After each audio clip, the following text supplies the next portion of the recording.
What up? I don't know why I decided to sound like I was fucking dying for a second. I really don't. Just the kind of shit I'm on today right now. You know what's funny? Last couple days, my fatigue just fucking went away. I still feel like ass though, because my sleep schedule is now a little bit fucked up. But I woke up and I'm just like, I'm doing things. I'm making food again. I'm like, I'm like lifting weights and shit. You know, back to my old shit that I didn't do. That I wasn't doing because I was fatigued all the goddamn time, but fuck it. Guess just I don't know why my body's like this. You know what's funny?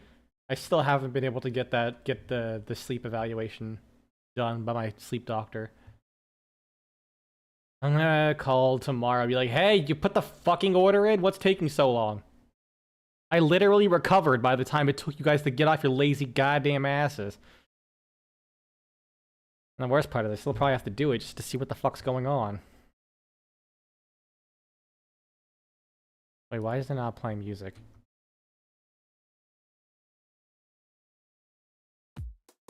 There we go.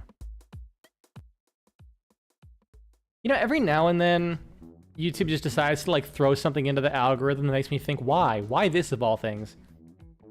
Like I noticed all of a sudden, the first Grim Dawn stream after I finished playing Path of Exile and I already forget that I had Bloodshed and all that. The first Path of Exile or Grim Dawn stream, it like had like 100 fucking views on YouTube. Like what? Usually, my streams like don't really get many views after the fact. It just the view count is just whatever people just popped in for 2 seconds and left. But that was like, nope, 100 people watched it, couple likes, like 7 hours of total watch time. Like, what the fuck? I'm entertaining all the time. Why now you want to look at that one, nothing else? I don't know. It's just how it goes.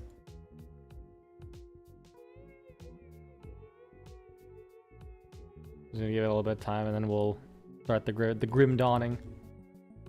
This boy I have. You know what? Today I almost died. That's an exaggeration. I didn't. I was not even close to dying, but I was driving down my neighborhood, right? Or I was about to get in my neighborhood from the main road, and it's like just a 2-lane road, you know, oncoming and outgoing lane.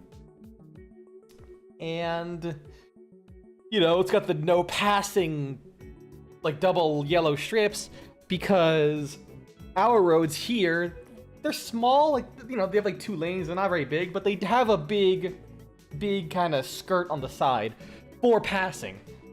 So if someone's stopping to make a left turn, you know, make a left turn, you can, or I guess a right turn if they're, depending on which lane. You can, actually no, it's specifically left turns. You can just go around them. Like easily, there's plenty of space for even like the biggest trucks to just go around. It's not like a 4-lane road, because it's not like a proper lane, but it's just like a little extra room for passing. So I'm slowing down like a couple hundred feet, as I should, you know, give it like 5+ seconds of slowing down with my brake lights and shit, giving people the sign that I'm making a turn, slowing down, hit my turn light like I usually do. And as I'm turning, this dude fucking comes in flying like right around me on my left, literally goes into the oncoming lane, basically cuts me off as I'm making this turn and fucking just flies into my neighborhood and like completely loses control for a second. He's like almost crashing, like getting off the road and into the curb and shit. Like literally out of those scenes from the movie where, like, you know, where the dude just like flies one way and overcorrects the other way. It's probably this car's gonna flip over for a second. And I'm just thinking, what the fuck? First of all, I'm glad he did not even remotely come close to hit. Well, I wouldn't say remotely come close, but I'm glad he didn't hit me, because he was coming in fast. I can only assume because he was either not paying attention and had to like take evasive action and decided to go left instead of right, or his like brakes were cut off. because it looked like he was like even after he made the turn, he just was not stopping. Okay, that's a lie. He did slow down, but I don't think I saw him like hit the brakes really. Like it was not doing anything because with how fast he was going, he could have made the stop way sooner than he did. But he just kept like going down to the end of the neighborhood, and I'm just like, excuse me? And because I don't trust anyone in a car, I decide like keep an eye on him, but kind of like hide away from my apartment, just kind of like in the middle of like these rows of cars, and they just left the neighborhood like that. Like they weren't even like going home. They just, I think it might have been must have been like an accident that they weren't paying attention, or their brakes were just shot and they just couldn't stop in time, so they did that. So they just left. Like that was. You know, I would say it was terrifying, but I fucking didn't even process it. It was like so fast and it was so quiet that I just see him turn. I like look to my side, he just fucking flies past me, and I'm like, huh? Huh? Who? And then I went on with my day. And then I just told my friends, and I'm like, man, I almost died. That's a joke, but I didn't. I wasn't even close, but hey, who knows? Maybe, like, you know, the car gets hit and just triggers the bomb that was planted in my chest when I was an infant in case I ever became like super mega ultra Hitler the Third. You never know, man. You always gotta have a contingency plan.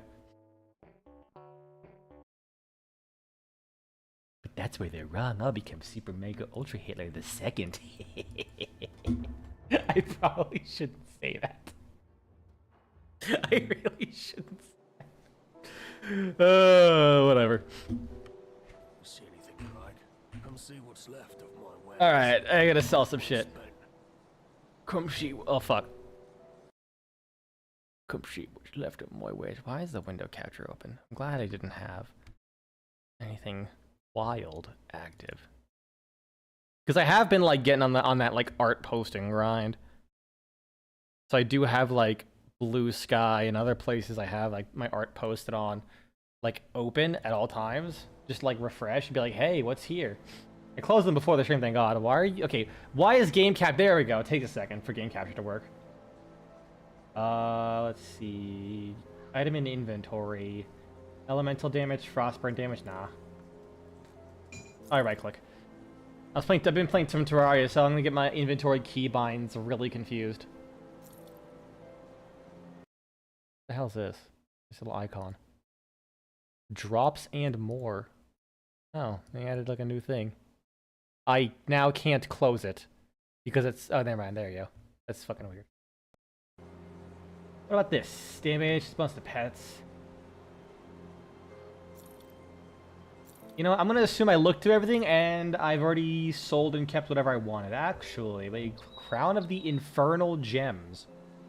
Aether, fire, burn, offensive ability, elemental resistance, +1 to all soldier skills. Keeping that.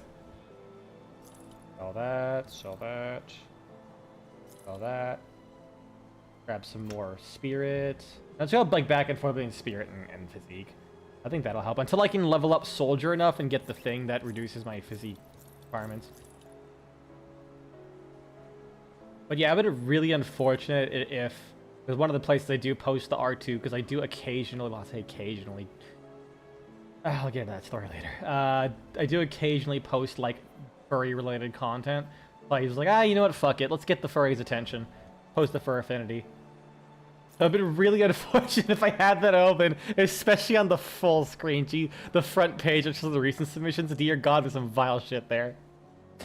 Because I use like a different account. I haven't like put like blacklists on this account, so it's like pure unfiltered degeneracy on display. I like my degeneracy slightly filtered. Percolate me, daddy, as the coffee heads say. I'm sure that's something they say. Holy fuck, that was a big ass sneeze I just had. Alright, put all this stuff away.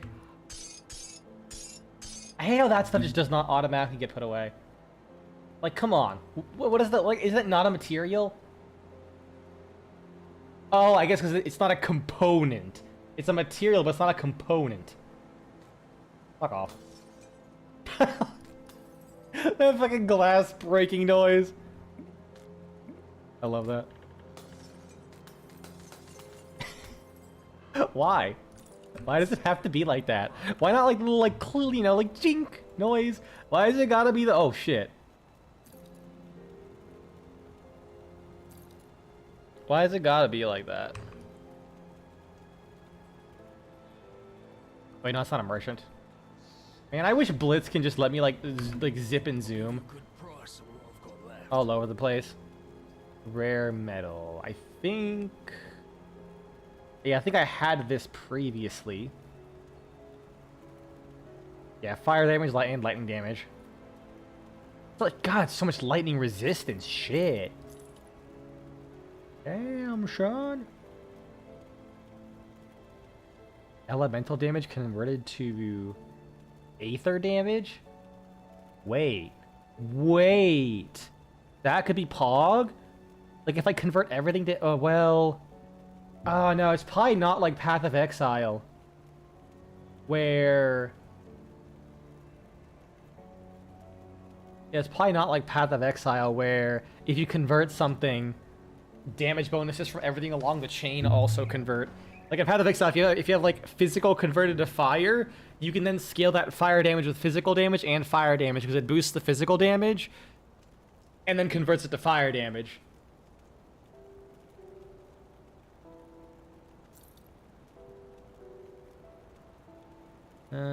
But I'm pretty sure in this game it doesn't work like that, because if I put piercing damage, it doesn't boost the lightning damage. Actually, wait, no, I could test that. Once I hit level 30, motherfucker. Well, let's just see if anything else gives me piercing damage. Because if I'm right, it should work. God, I hope I'm right. That'd be fucking awesome, wouldn't it?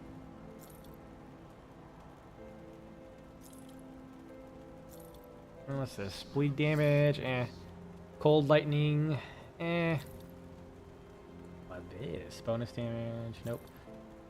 This bleed, yep, and it goes away. Cool. Saw that too. Well spent. Let's see if I can find an item in here that gives me piercing damage. See what's left of my wares. Piercing damage, piercing damage, piercing damage, piercing damage, piercing damage. Piercing damage. 31% piercing damage. There we go. Oh, let's remove this. So my grenade does 3,400 to 4,300.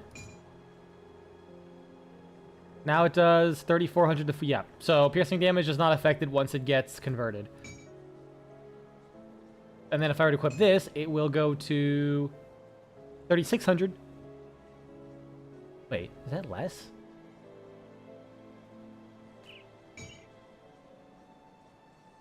No, it's slightly more. I'm fucking stupid. That scared me for a second. Alright, so I can throw that away. I can sell that for the original buy cost. Well spent. Alright, what is... Wait. Oh, shit, I didn't... I somehow never saw this. Fire. Lightning. Yeah, I could just straight up say I only want to see this stuff. That's crazy, dude. How did I not notice this? Always show double rares? I mean, I guess why not? Why did I not think about this?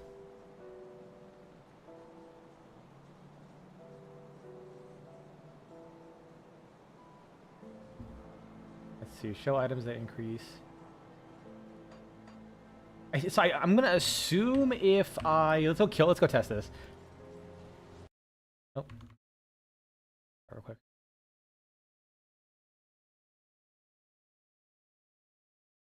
Everything alright? Everything alright on stream? Popping in, just making sure. Cool. So where the fuck were we last? I'm gonna assume yeah, we just killed Cronley. So who did I talk to? Report to... Oh, he's right here. If only I could If only I could just blitz my way into that room, like shoulder tackle him and just say, "Hey, how's Is it it going?" finished? Darius is no more, and his gang is scattered. The world is a little safer today with that monster dead. Now what of Elsa? You must have seen something. Darius did not have Elsa. Damnation. Perhaps she escaped and ran for Homestead. Or maybe they sold her. I have to go back out there. If there is any chance that Elsa still lives, I have to find her. I owe her that much. What do we do now? Now that we're not in any imminent danger, we need to deal with a more subtle enemy. Starvation. Devil's Crossing is running out of food and our supply runs are coming up dry. We need a reliable source of food and we need it fast. Barnabas has some ideas as to what we can do. Speak to him immediately. Old Barnabas. Alright, talking to him now. There are a few people I hold in What other high areas have you regard, explored? and I count you and Bourbon among them. I've explored many regions after the Grim Dawn struck. What would you like to know about? What's to the northwest? The roads to the northwest are treacherous. The ethereal their presence there is less, but foul creatures proliferate in the wilds, and restless spirits walk the world. No less dangerous are the desperate and depraved humans stalking the roads, preying upon the weak. It's been the same with every region I've explored. Either it's held by a powerful enemy force, or else fought over by numerous lesser groups, each dangerous in their own way. The realm is shattered, and I don't know how you can ever hope to put it back together. Any other areas? Let me tell you about Homestead. Homestead is not going to be easy to reclaim. It's a real mess. Scattered ethereal corruptions roam the field, but the cult of Chthon, has a strong presence. One of the most horrible things I've encountered among the host of atrocities are the chthonic blood farms. Row upon row of humans hang from posts, some dead, some still living, their blood draining into catch basins like sap being collected from trees. You've heard of Chthonians use the blood to empower their sorcery and summon creatures up from the void. To make matters worse, gigantic terrifying insects as large as horses have infested some of the fields. I wager they slipped through the weakened veil between realities. Then there's the necromancers. This world is fucked. And here's you explored. What's the furthest north you've gone? And the furthest north I've traveled, the further north you travel, the more you encounter strange anomalies caused by ethereal power. Distortions in reality. Swirling vortexes of energy, fields of aether fire. It defies the senses. In some places, you can be killed by the air itself. There's no way to fight against that. You have to run and hope you can run fast enough. Even if mankind eventually drives these outsiders back to their own realm, how are we going to restore the land? What else is out there? I don't know whether this is hopeful delusions or something more, but a few of the drifters I encountered spoke of another human enclave in the mountains. They talked about a fortress built of salt rock that could repel any ethereal attack. Oh yeah, that's another thing. I don't know if they mentioned it, but the ethereals are actually like weak to salt, which is why when you start the game, you have a little salt pendant that makes you take 5% less damage from ethereals, and like the doors here have like salt lines and shit. I think even when you like that little summoning circle, the like enchantment circle, was actually salt, not chalk. This fantasy doesn't consider that salt will dissolve in the rain. While that might be fanciful nonsense, there are quite a few old mines up in the north. It's possible some people found refuge in an old salt mine. There he is. No, that's it. Okay, cool. That's actually cool, though. It's basically like an old salt mine that people live in because it's just immune to the ethereal's attacks. Like, let's see. Yeah, see? All salt. Killed the warden, eh? So one bastard killed another. Makes little difference when one survives. You can't be kidding. You can't be serious. Just keeping my good eye on the time bomb in our midst. Go about your way, Taken. Fine then. I like how he's still being a bit of a dick. Let's see how my damage is looking. Did I miss?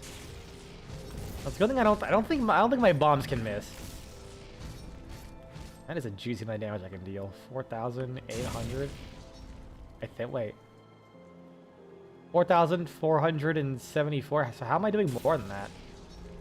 I did 4,800.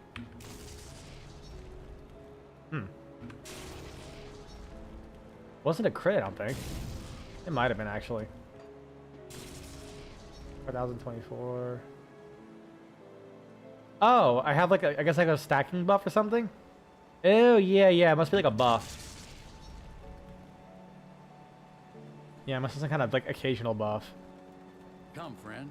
Share a glass of clean water with old Barnabas to celebrate your victory in Burwich. Mornay said you have planned for the food situation. Right to business, then. Before the world fell apart, Burwich got its food stocks from the vast farmlands to the northwest. With a bridge repaired, we need to find a way back to Homestead.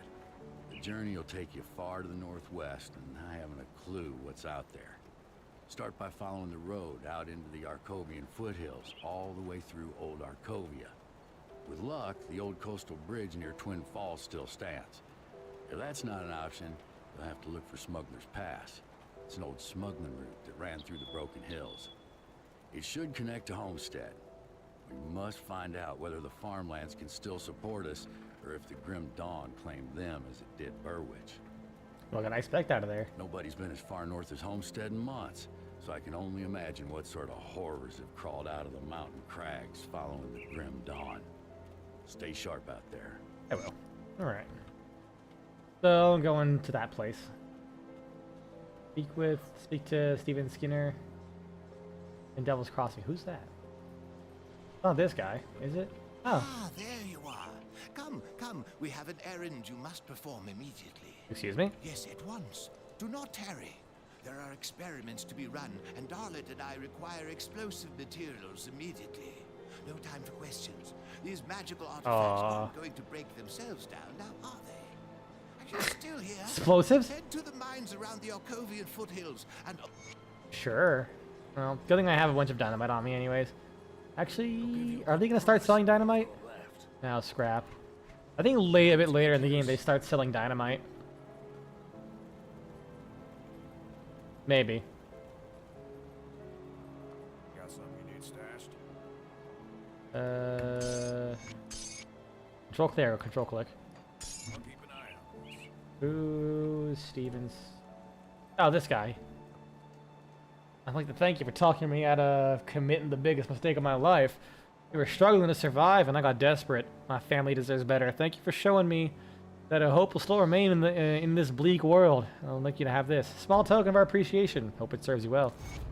Thank you, and take care. Kind of dog shit. For me, at least. Thank you for bringing my family here. We could not ask for more given the times. We will do our best to contribute. But we weren't going to last much longer. We all knew it. Steven just snapped one day. You hadn't arrived when you did. Oh, thank you. The child. Thanks for the new home. Daddy seems all better now. He always said there was no more good people left in the world. Now I think he's wrong. Mila smiles at you. West? I'm sorry I insulted you earlier. Your origins were just a bit startling. I hear you braved the dangers beyond Lower Crossing. I was wondering if you could help us gather some materials. Yeah, what do you need? You see, I was a seamstress before the Grim Dawn. Nothing special. Made it just enough to get by. But now I see an opportunity to use my trade to make a difference around here. I'd like to sew some new canopies and maybe some new clothes if there was enough fabric left. Alex and Jane deserve better than this. If you could please gather any fabrics you find, the people here will be grateful. The waterfront in Burwich would be a good place to start. Are they unique, or is it just generic fabric? I'll keep your stash safe. I wonder if this counts. No, it doesn't. Fabric, fabric, fabric, fabric, fabric, fabric, fabric. Fabrica. Fabric. No. Okay. So I guess it is like a specific quest item. That's fair. So where was it again? Gather fabric. I actually forgot. All right, let me look at the quest. What's the H? Close enough. Those crossing. That's completed. We need food. The seamstress. Where is it? Where is it? Waterfront in Burwich. So Burwich is over here. Burwich Village Rift. Well, this is gonna be an easy quest. I'm gonna get fucking dog shit for it, but you know what? Completion's completion. Easy. I mean, plus I get Aether Crystal, so, you know, not too bad. Not a scrap, not...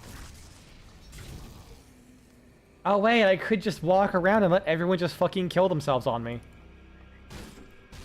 I assume when she said waterfront, it didn't quite mean this. Okay, I can hit Alt. And it shows all the equipment. Nice.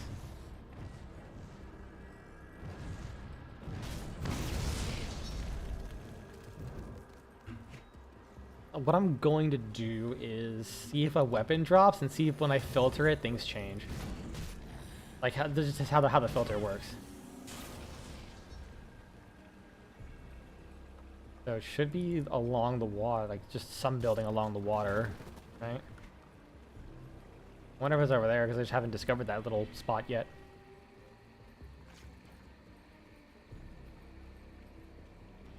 Alright, I have a dodge. I was like, man, I wish I could move faster. Keep thinking this game has a dodge. I played this game a lot before they added that dodge. So, what the hell's that? Well, I already discovered it, but it's like shows up on the map like I kind of haven't. I mean, I'll do it again. Might as well. Also, I swear there's like a new feature. There's like no way it's not. I do not remember these things. Like, I think there was stuff like it elsewhere. Who's shooting at me? Oh, you little shit. There you go. Oh my god. Probably give me a lot of dog shit, but like, damn. Okay, so this has... lightning damage. That's a lot of lightning damage. Shit. Not the two-handed axe. That makes sense. So if I start filtering... lightning damage, right?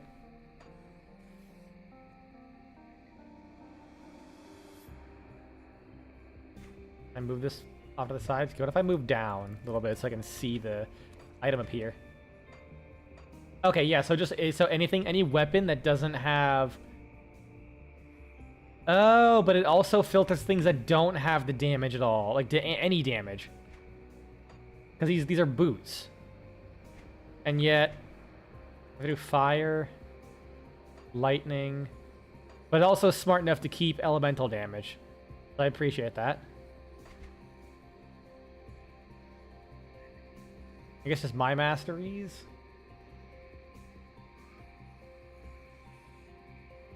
And retaliation.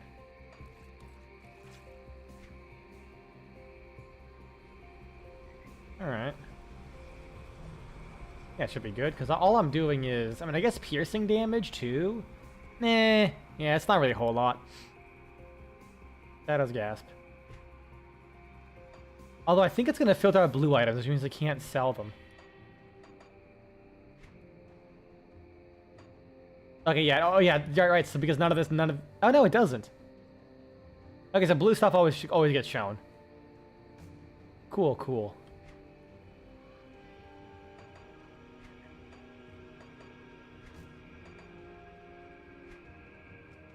Wait. It increased... Oh! Okay, so... Oh, yeah. So if I do that, it'll only show stuff that ideally increases it. So I don't want to go too strict on these filters. As long as retaliation, fire, lightning, that should be fine. Actually, wait, no. My masteries. No, I'm stupid. Yeah, there's actually less specific. That bonus has offensive ability, defensive ability, crit damage. I think this is fine. This should be good. Let's see. Piercing damage, cutting.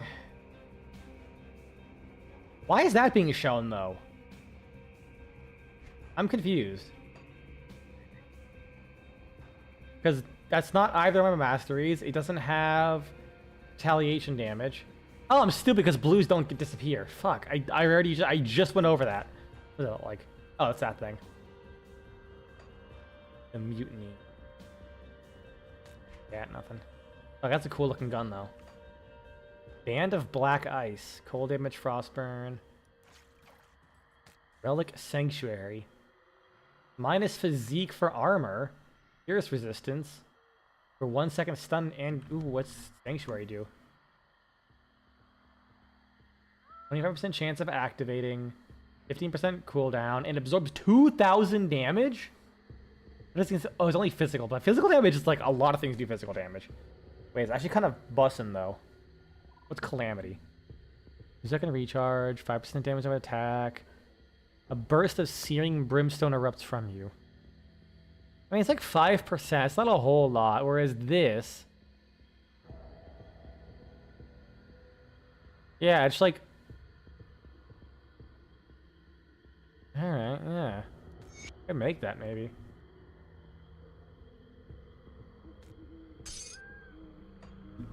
Alright, what do I got here? Let's fucking take it. It's probably not gonna be worth too much.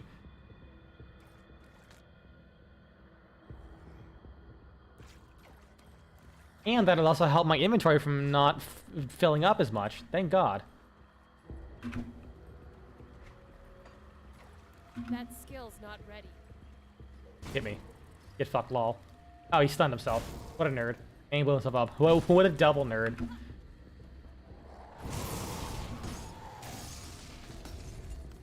Oh, you know what? I was gonna look at something. Devotion. So this is a little disappointing because it's like a pillar, right? I wonder if there's any ability that actually explodes. A water torrent crashes around you. Turtle shell. Oh, that could be kind of good though. Bull rush. What about this? Wind fangs. Projectile. Falcon swoop, some projectiles. Shepherd's call, call upon some minions. Scorpion sting.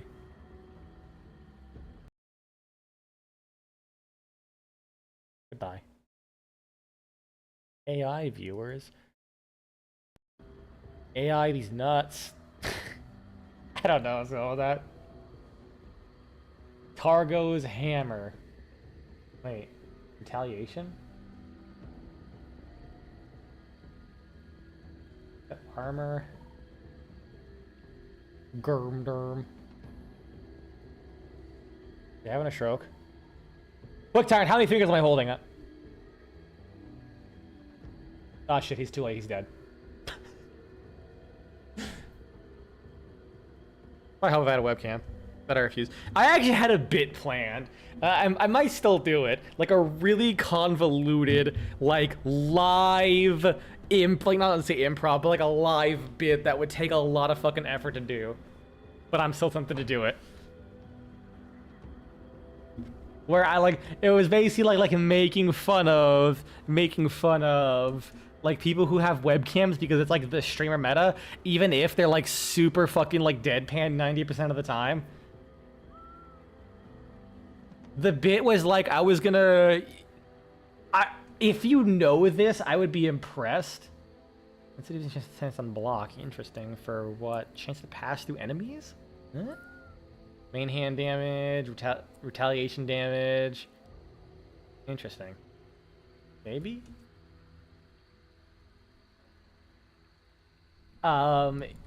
If you've ever heard of something called clutch cargo, it's like a super fucking ancient, like literally from the 40s or 60s or some shit. Old cartoon. Like people say Grim Dawn is an easy alternative to POV when it throws the constellation chart.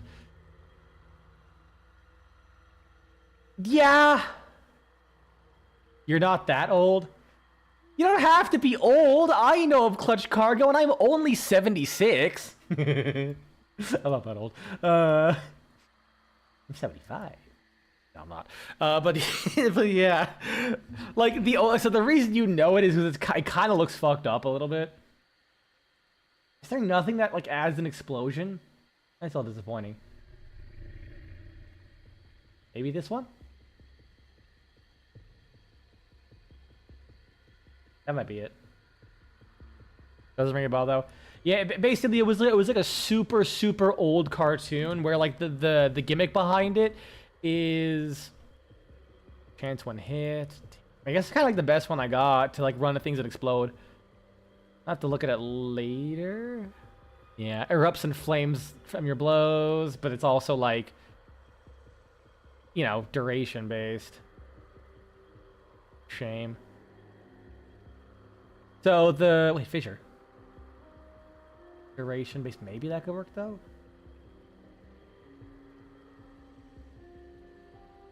Ah, whatever. The whole thing was that it was a... Oh, I've never been here. Not all of them. From what I can... Oh my god, my health just vanished. Okay, so it's a dangerous domain, so I guess it scales to your level, because I do not think... There's no way it was level 28 when I was last here. Like, the enemies at most are like level 15 in this area.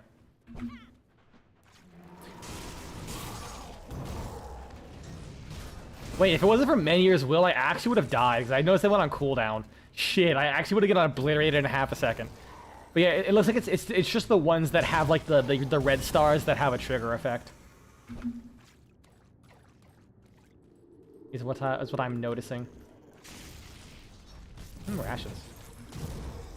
Oh, hi, boss. Ooh, hi, boss. That's a lot of damage. I'm gonna pop Overguard.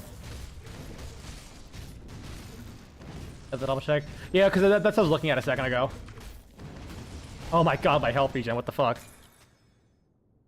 Feather grenade.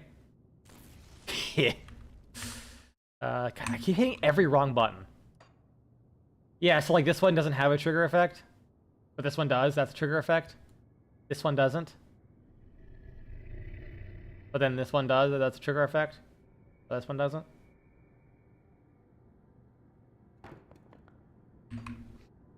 What's this? One-handed mace with cold damage, lightning damage, a bunch of health, fighting spirit. Oh, no constellation gives. Oh, okay, yeah. No, that's actually I was looking for triggers. Yes, because like I wanted to see if I can like use blitz to run at something and then just blow up. Like I want like a big explosion when I run at something, but I don't see anything that just explodes. Like everything's like, oh, it creates like a field in front of you or whatever. I want to blow up. Crab. Oh my god, the crab constellation. I love that. Now I'm looking at this again. God damn it. Mark the souls of your foes. Bah. Eternal Seeker, 100% on attack. This. Under an eldritch creature. Oh, okay. Yeah, whatever. All right, nothing crazy dropped. Because no, that was here though.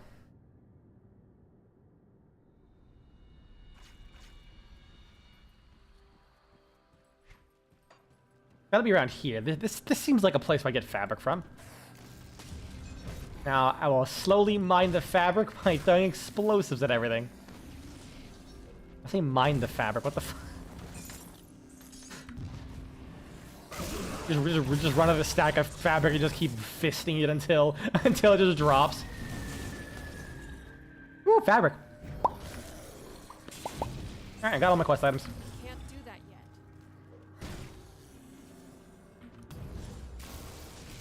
But yeah, so the basically Clutch Cargo was a cartoon where the premise was basically the animators were bleh. The animators were like, can we make a cartoon that can compete with the big names at the time? There you go, fabric.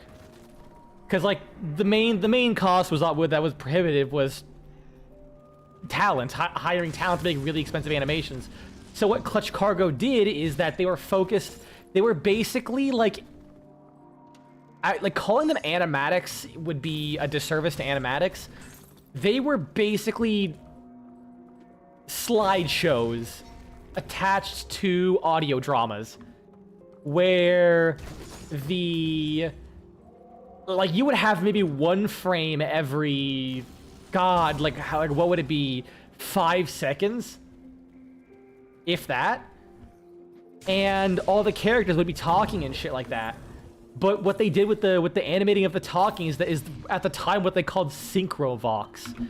What synchrovox is basically, I think it was basically like modern day green screen, where they had an actor wear like very, very bright contrasting pale makeup and like red, like deep dark red lipstick. And they would have them talk and they would cut out their mouth and put it over a character.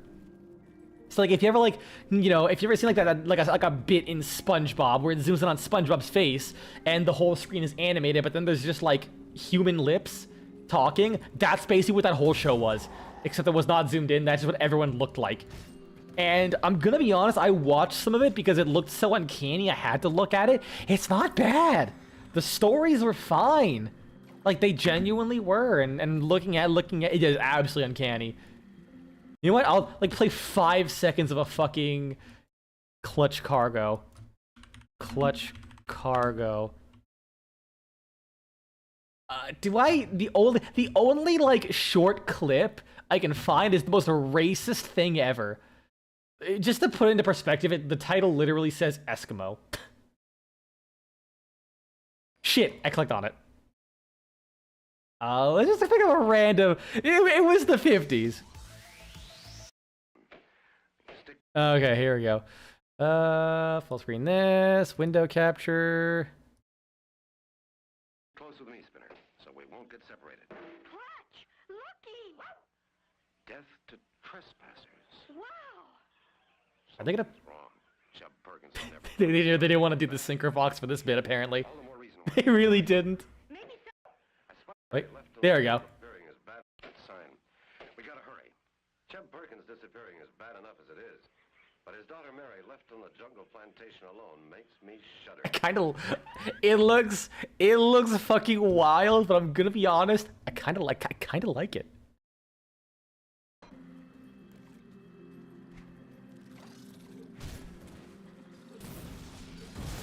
I will say, to be fair, I didn't learn until like later in life that Eskimo is actually a slur. Cause like when you're in school, you just taught that that's what Inuits were called. Like, oh yeah, they're Vats. I'm like, all right, cool, call them that. And then later it was like, oh, that's actually racist, by the way. I'm like, oh, okay.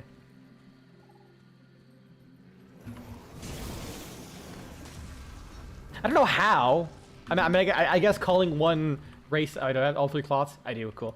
I guess calling one race something else entirely is definitely offensive, but I don't know how. Like how it came about. Like there are some racial terms that absolutely make sense. Like it's really fucking stupid. I'm not gonna say them, obviously, but there are some like very blatant ones. It's like, all right, it's like. Honestly, it just kind of almost sounds like a joke more than it is an insult, because of how like on the nose it is. Yes. Oh, good. Let us start the experiment immediately. Darlet, prep the blast furnace. Of course, I am fully confident that it will function as intended. Well, there may be a slight chance that we will tear apart reality when the artifact is consumed by the conflagration, but chances of that are very low. So low, 1 in a billion. You're safe. Really? Hopefully Inuit is phased in by now at young age. I hope so. Aha, I was correct. Just look at these wonderful components. We can finally begin studying artifacts properly. If only the Erelon Museum Society... Oh, Erulon. I think that's how the pronounce is Erulon. Absolutely furious. Or Erulon. If you wish, you can have Darlic break down any items you Or find. yeah. Just bring her more explosives. Tongue twister of a word for me for some reason. Need something broken down? Oh, that's the... Something interesting. I don't need that. Hey, why am I having an axe? Where'd that axe come from? Oh, because I hit W, that's why. I'll give you a good price for what I've got left. Yeah, just all this shit. Boop, boop, boop, boop, boop. Put it to good use.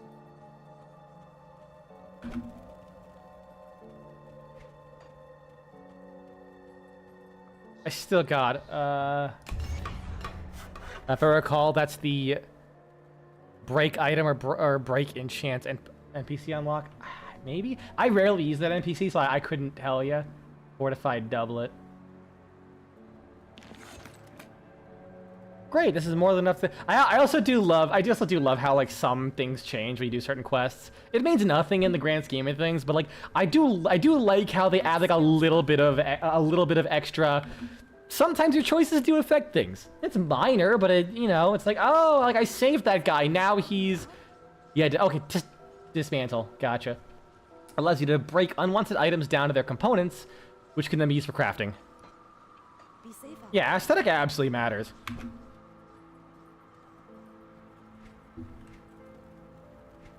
I'll sell some stuff later. Back to where I was going. I think was this Cronley's hideout. And Grim Dawn gets lauded for its single-player experience. It darn well should have some... That's a good point. There's a bunch of quests here, I guess? Moneybags Martin is dead. You are ruthlessly effective. I hope he screamed for help. Is wailing unanswered in those old mine tunnels. Thank you. You put my mind at ease. You get like no money from these quests, I swear to God. One item costs like $400 billion, but you get like 1,500 for a quest. Have some text you might find interesting. You know what? I don't remember when I first played it. I don't remember when I first played it, was streamed Grim Dawn. I love that the level up sound is a dude just having a stroke and falling on a keyboard. Just like you leveled up. Bang! It's so funny. Still better than Warframe's level up sound where it sounds like Godzilla stepping on a turd and screaming. Like I swear to God, you hear like a and then woo. What the fuck? It sounds like an off-key Taco Bell ring. Oh God! Now I'm imagining the level up sound actually just being the Taco Bell ring is really fucking funny. I can't fucking hitting them with the Aether possessed Taco Bell. Spirit. Should mod. Wait. Can you mod Grim Dawn? Hold on. How easy is it to mod Grim Dawn? You might have fucked me. I have to. Grim Dawn mods. Oh, it's probably not that easy. I mean, if you just sound mods, maybe. Let's see. Grim Dawn. Sound mods? There's a Diablo 2 remake. Any mods the first time?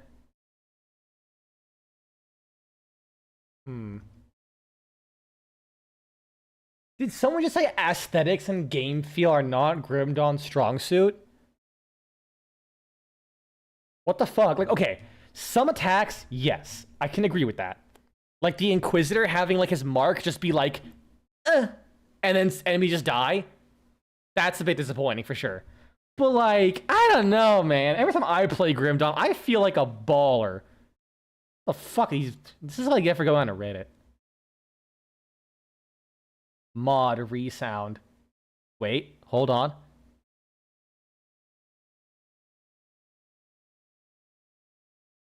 Hey everyone, I'm new and this is resound, my first mod. Changed. Yes, you can. Okay. How do you do that? So this is someone's like. So this isn't a tool. This isn't a tool, but it does change noises. So you can change noises. I'll have to figure this one out. I will. Because if I can make the Blitz, the Serious Sam Kamikaze sound, dude, I'm gonna fucking piss myself laughing. Just like, all right, you know, hi, bunch of enemies.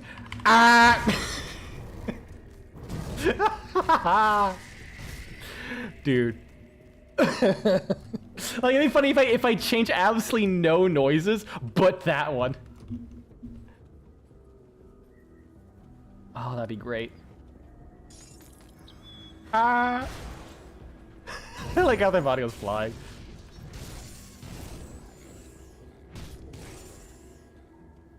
Alright, where the fuck was I even going? So, I'm going...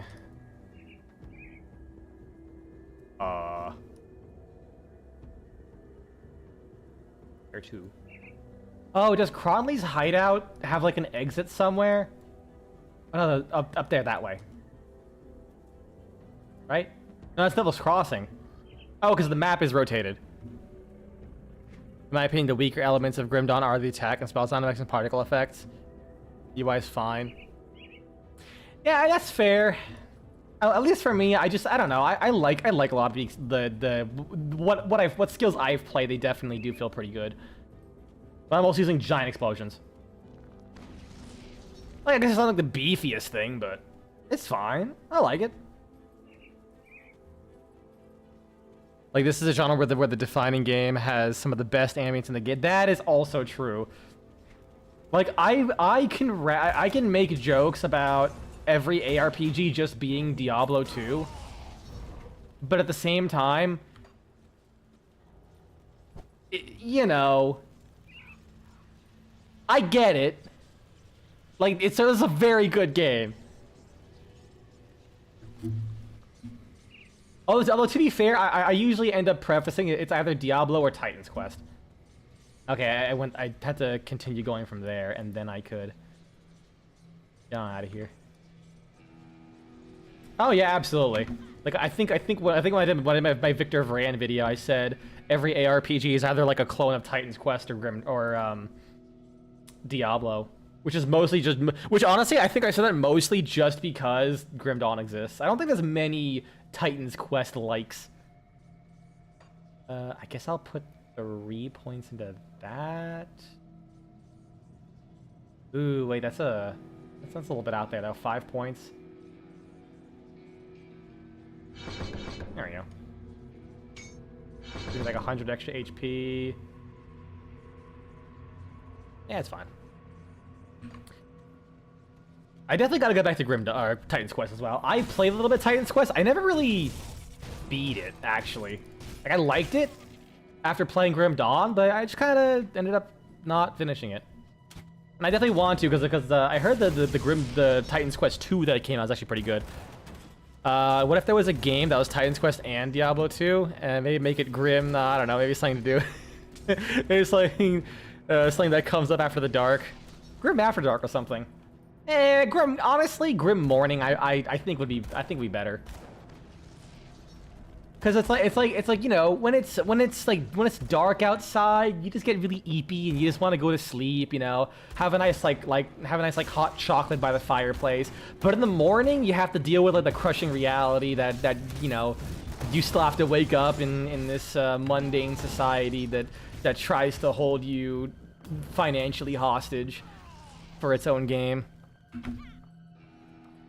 Grim Morning would act. Oh yeah, morning like sad. Yeah, you know what? That's actually a good fucking point. I didn't think about that. If you play Titan's Quest, turn the speed off. Wait, there's a speed option? I do know that game was slow as fuck, but I did not know there's a speed option. Shit. Maybe that was it. It was just slow as balls. I think the biggest thing that blew me away from when I played Titan's Quest was Jesus Christ, Titan's Quest was so like Grim Dawn is so similar to Titan's Quest. It's actually kind of funny. Oh, in the remaster, I don't think I have the remaster. Is the remaster Anniversary Edition? Or is it something else?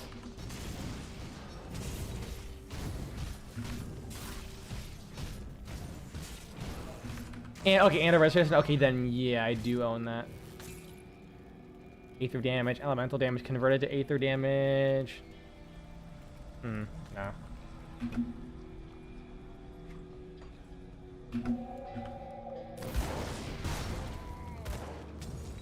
Oh, you know what I could do? God, I was thinking, cause I want to like practice. I've been like wanting to practice like sound design stuff, and I have access to like a big ass fucking sound library that like I occasionally use for, like my videos and other random bullshit. Plus the fire strike, nah. And I was thinking, oh, like Grim Dawn would be a good excuse to do that. Like see if I can like make some pretty nice crunchy sounds for Grim Dawn. One that threw me off in Grenada is how walls of text the gear are on PoE. Yeah, and how like everything on your gear affects everything. Because like normally in Path of Exile, most of your modifiers usually like the main modifiers you want outside like wands and scepters are there to affect like the weapon. Like okay, it adds like 500 to 2,000 heat damage or fire damage. And like okay, so that's just my weapon. But in Grim Dawn, if a weapon has like the 40 to 20 fire damage or some shit, it actually affects like your skills too, I believe. And obviously, like, everything else just has, like, the percentages which affect everything. But yeah, Grim Dawn has a lot of fucking paragraphs for their weapons. It's kind of funny. Physical damage converted to fire damage, burn damage. Not as good. Grenade? Grenade. I also like how there's like nothing left. They just die. They're just gone. They have ceased to fucking exist. It's just a splatter. Last Epic does everything as a global modifier a bit, and says paragraphs about it. How is that game? I've heard about it. I've heard like I feel like every time I hear about it, it's like a different opinion. Like a much different opinion. Like some people are like, oh yeah, like the game is now like a really garbage state because they did this, and then like another update is like, oh yeah, the game's actually really good again because they did this, and then just kind of went back. I don't know who to listen to. That skill's not ready. Like last person I heard who played Last Epoch was like down in fucking like early access when it was like in like 1 act or 2 acts or something like that. To be honest, I think Last Epoch has the best numbers of an ARPG, is held back by bugs and certain miscellaneous jank. What do you mean by the best numbers? Worth the price tag though? Alright. And honestly, I mostly play these games for the campaign anyways. Like, it's like... Path of Exile is the only one that I actually play the game itself. Like the end game. Like the most interesting RPG... Ah, okay. That's interesting actually. Maybe I'll do that. I'll definitely play it someday. I kind of just keep forgetting about it. I want to like do that and then do other things and do other things, and I just end up doing nothing. Less varied in PoE, but cleaner RPG numbers. Honestly, I could go for something like that. That's actually a big reason I liked Victor Vran. Now, it's not, you know, really much of an ARPG in the grand scheme of things, but I definitely appreciated that it wasn't like number spreadsheet bullshit. I definitely appreciated that much.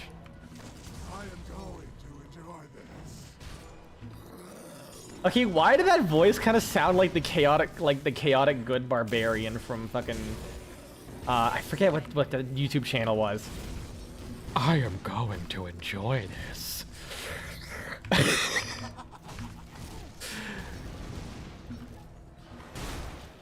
And the core of Ellie's numbers are very smart and well designed. The character balance, you weren't impressed. How so? Is there just like some builds that are like 1 billion times more powerful than everything else? Or rather like there's a lot of really good stuff and then some shit is like all the way dog shit while they keep like buffing the really good stuff? Yep. Oh, I hate that. Like, I don't mind if something is like really fucking why did it go all the way over there? Something is really good compared to something else. What I hate more than anything is when something is like unreasonably dog shit. I don't know if this is still the case, but remember when in Path of Exile when Chain Hook was released? And like, oh cool, you have this ability, you can like chain towards enemies and attack them and hit them and shit like that. But like the numbers were so fucking abysmal. It was slow, it had jank mechanics, like it just did not have numbers. Or like for the longest time, Heavy Strike and Path of Exile was like, you hit one guy, that's it. And the damage wasn't even like, there was like way better abilities. I can't do that. You know? For like, that do like way more. It's not as dire as some ARPGs you played, but I don't know. I guess we'll find out when we play it, you know? Eventually. Can't do that yet. Chain Hook was ironically used for in Ruthless because the movement because its movement skill wasn't cut. It's actually really funny. Can you use it to move the terrain, or was it just or if there was an enemy nearby? I actually never used that skill. You know, I actually might do a Chain Hook build next, maybe. Because I think that was one ability I just forgot about. Only on enemies. Ah, okay, that's what I figured. Still. God, I love being tanky as fuck, even though he still almost demolishes me.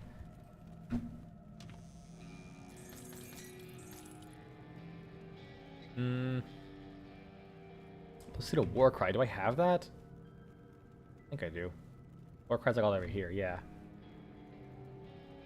33%. I've always wondered, what the fuck does reduction to enemies' health is? Does it literally mean enemies have 66% or only have 2/3 of their max life for the duration?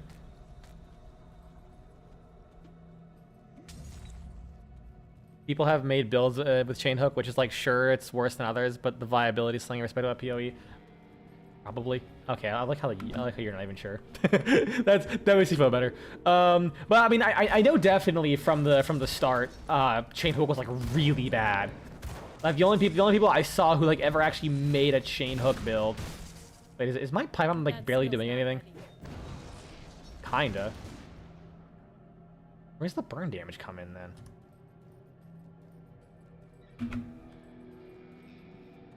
Was like streamers who like had they were like, yeah, this is like a super expensive build. It's not conversion trapped here, but it's definitely forgotten. I definitely might give it a shot. Cave entrance? Where did you go to? Okay, that's how I get here. Well, I guess I'm not getting back up there. To figure out what the other entrance was. Maybe I find a new rift. Oh, hey, new rift. You wary traveler. The savages living up in the Four Hills have destroyed this once magnificent structure in an effort to trap their victims. With the bridge gone and the road of smugglers' paths washed out by storms, the way of north is barred to us. Is there no other way? There is one other, but you'd be a fool to try it. My favorite PoE, I spend way too much to make a build work, is default attack. Wait, really? Is that like an Ekarikan build or whatever that guy's name is? The one who did like the One Punch Man build and other like really stupid, like the crab build and other stupid meme builds? Is it that guy? I swear to God, if it's that guy. I love that guy's video. Is either him or Joseph? Okay, Joseph. I like how I was able to guess. I haven't seen Joseph in a while, but like that definitely is very Joseph coded. Him or Enkiker guy, whatever the fuck his name is. Let me look it up. Who the fuck was that guy? PoE.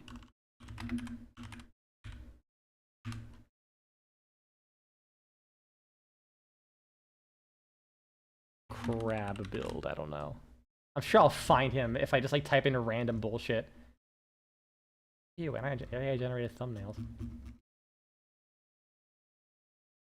Worm Blaster. Yes, he did Worm Blaster. Thank you. Yes. Okay. Irikaken. I feel like I feel like my stroke speech was actually closer than I'm scared that it was closer than I thought. When was his last update was 2 years ago. God, I love his thumbnails so much. What we're looking at this real quick. I love his thumbnails so much. We need more MS Paint bullshit. We really do.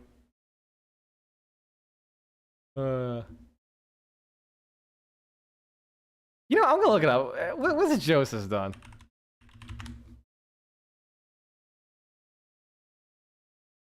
he done lately? Last upload was a year ago. Okay. One Quackman 3.0. Alright, so he hasn't uploaded a ton either. Joseph narrates Zizzer and Gauntlet has now. That's amazing. I recall his voice sounded pretty good. What's his voice sound like?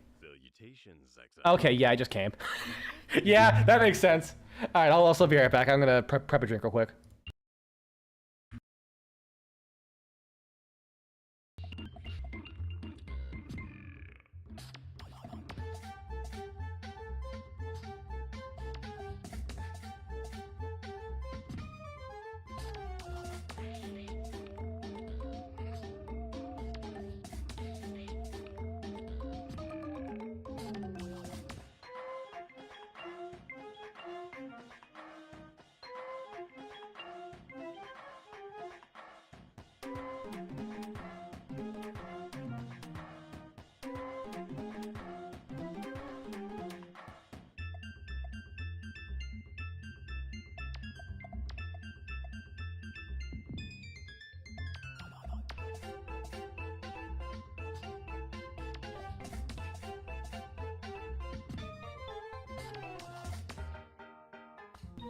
Salutations, Eggman. So good. Actually really good. Uh-oh. Did I prime this bomb? No, I didn't, thank God. I don't know if you heard that fucking absolute blast. Ever since I unscrewed this thing, and like this soda bottle is very wide neck. It's like I could probably bring up that damn picture again. I have. Like last time it overflowed. It was back when I was playing Bloodshed, so ignore the Japanese cheerleader in the background. Sorry, that's my computer noise.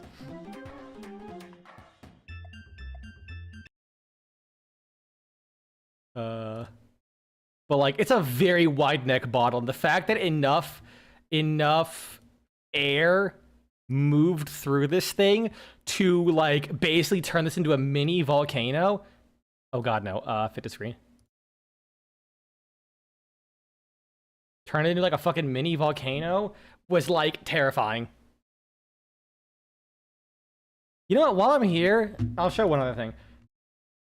I've been still doing the like random art grind bullshit, and someone like made a joke. They're like, "You're gonna hear the noise again." That's my Windows thing. Oh no, it didn't. Okay.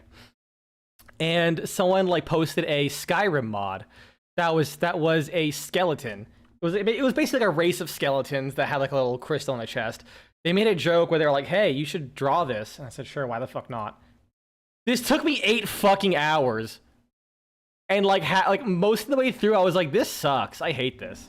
It doesn't look good." And then when I zoomed out, when I finished it, I was like, "Wait, this kind of fucks." And then I posted it, and then in the morning, I woke up to a bunch of people saying they thought it was a 3D model, and I'm like, "Wait, hold on, what? Huh? Excuse me?" I felt really good about that. Especially after I literally was 8 hours. Like I spent the entire day doing that. I was like fucking losing my goddamn shit on the inside trying to figure out lighting. That was the first time I did something like that. Because normally like I just take the value setting and lower it to make things darker for lighting, but having colored lighting was like fucking crazy. South of here, there are ruins of the ancient city of Arkovia.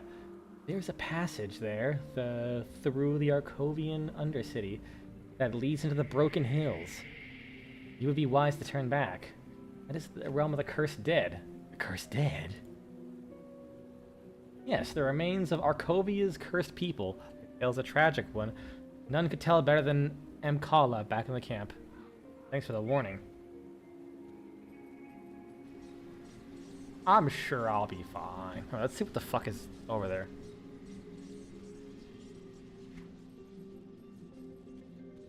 I think that goes at the same place. Oh no, I did discover everything. That was the proper exit. I'm blind. Well, that's good. I don't have to move some chat window real quick.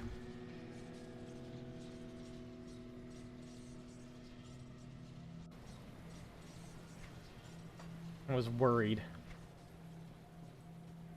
I had to go all the way back around to like discover like one, and it ended up being like one small chest. Ooh, I need more defense and armor. Holy shit. Okay. What the fuck? Excuse me? My HP just evaporated. Well. Fuck. Yeah, I kind of have been neglecting my health a little bit. I'll definitely say that much. Next level up for sure. Woo! Okay. Okay. Calm the fuck down, please.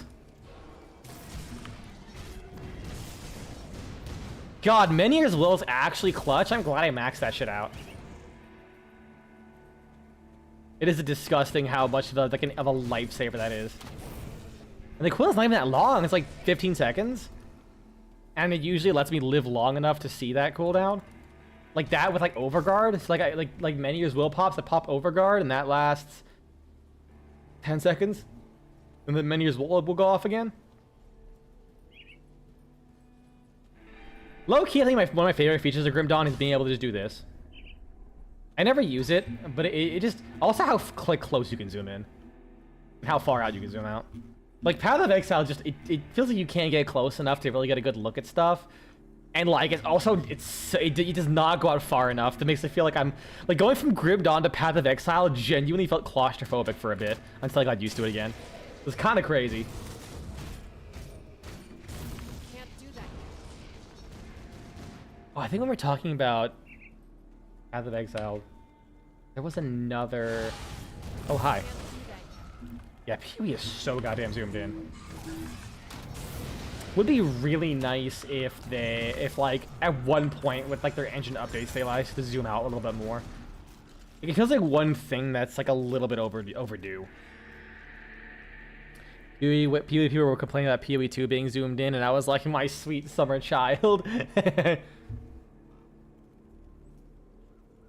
Cool. That's a lot of... That's two-handed, though.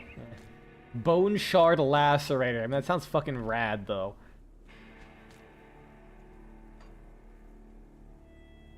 Cold damage, movement speed, slow resistance. Howling Winds. Ranger's Cask. A lot of resistances, at least. Pop that. Golem Fist Gavel. Physical damage, control trauma damage. Dolan's Technique. No, that's from melee. And the Cleansed Blade of Elogath. Electricity. Sky Fragment. Requires Cunning. I have to go back to leveling up Cunning to be able to use these weapons again. Alright.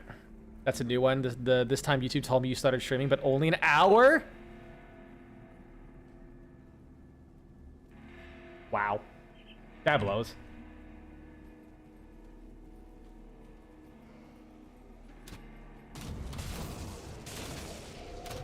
Oh yeah, now that you both are here, because like I told us at the very, very start of the stream, that I don't know if anyone heard it. Literally, like the first thing I opened up the stream with is how I fucking almost died, which I didn't. I'm just exaggerating, but like, it'd be really funny if I did. Basically, I was like turning into my neighborhood. Are you gonna die, please? Like, his HP just jumps at the. Oh, this fucker heals. I was like, why are your HP flying back up?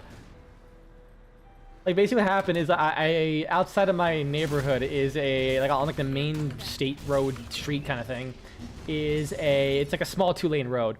But here in like this small city, even though it's check your sub box twice, once when you usually started, once a half hour later.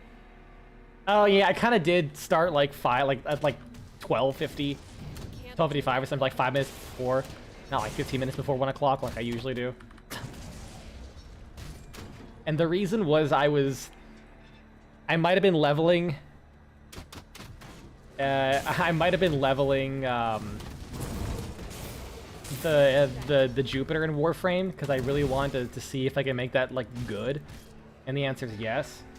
But I was a little bit disappointed because like I was like, oh, I'll make it. You follow maybe too many streamers.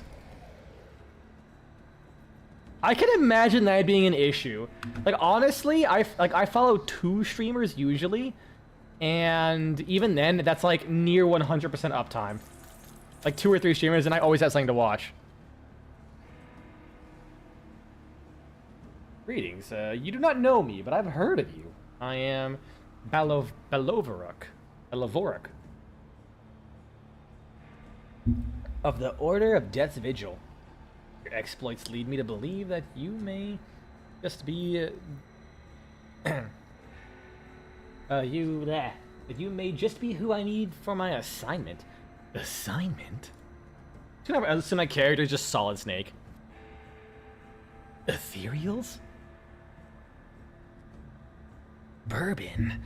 I'm trying to get to Homestead, but I'm dummy thick. The clap of my ass cheeks keep possessing the ethereals. Yes, I'm here to purge this land of several malevolent spirits. Their tainted presence has corrupted Arkovia long ago. However, my masters have underestimated the degree at which these ancient oligarchs have surrounded themselves with their former subjects. The Arkovian Undercity is swarming with the former subjects. Rather, with the Arkovian Undercity is swarming with the dead. I admit, far more than I could handle without the aid of my brothers. But you're clearly proving to be a force of reckoning this world has never seen, or ever seen. Travel down the Undercity and banish the spirits of Nomos Dread, Laudos Vagra, and Rovina Kerr. Bulvaruk sounds like a knockoff Etsy. I can kind of see that, yeah. When you finish, seek out my companion, Calderos, at the entrance of the Steps of Torment. He will guide you to your final target. Your task is unfinished. Alright, cool. But yeah, so we have 2 small lanes, you know, oncoming and outgoing lane, but I feel like I'm about to watch him jump off the tower. He kinda. He's just a really edgy Ezio. Which is just a black screen for you while YouTube shows the video just fine. You love modern tech. That's fucking wild. Did you like have like audio only mode by accident and you just forgot it? Because I feel like that happens to me sometimes. I don't know.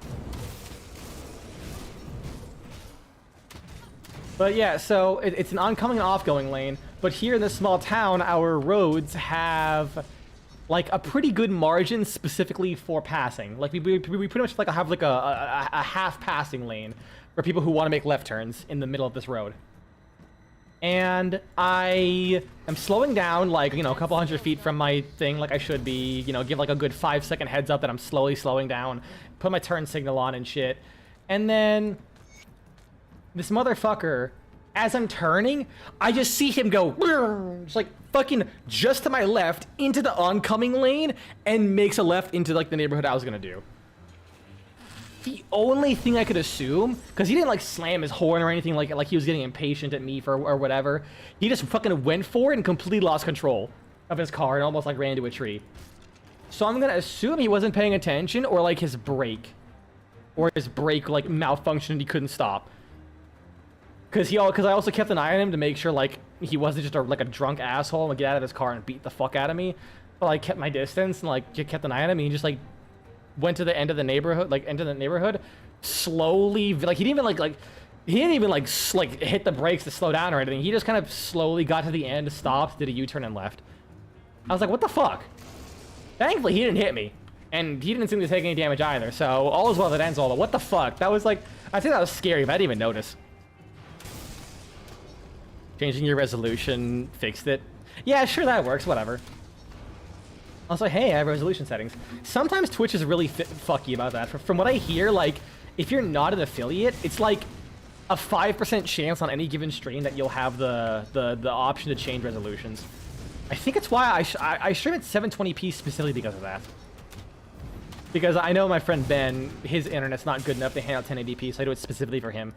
And maybe other people who might not have the best internet. Unless I'm mistaken, I switched it to 1080p at some point. Yeah, usually you don't get that option. It's from what I was told. Can't do that. I haven't really like kept track of that stuff.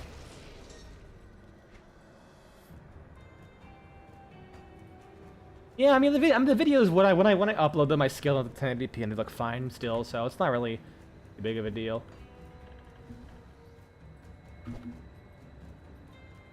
Oh yeah, something I also showed as for Tyrant. I was like getting back on my drawing grind set, and also to be fair, your options are auto and 720. Oh, okay. Okay, never mind. So it probably does auto based off your internet connection. It doesn't let you like change automatically. Because it should allow you to do like 480p and 240 or some shit.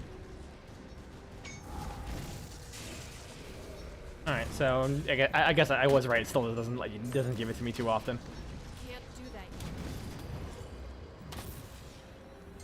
When the wind caller's cowl. So yeah, I was on that drawing grind set. And fire, cold burn.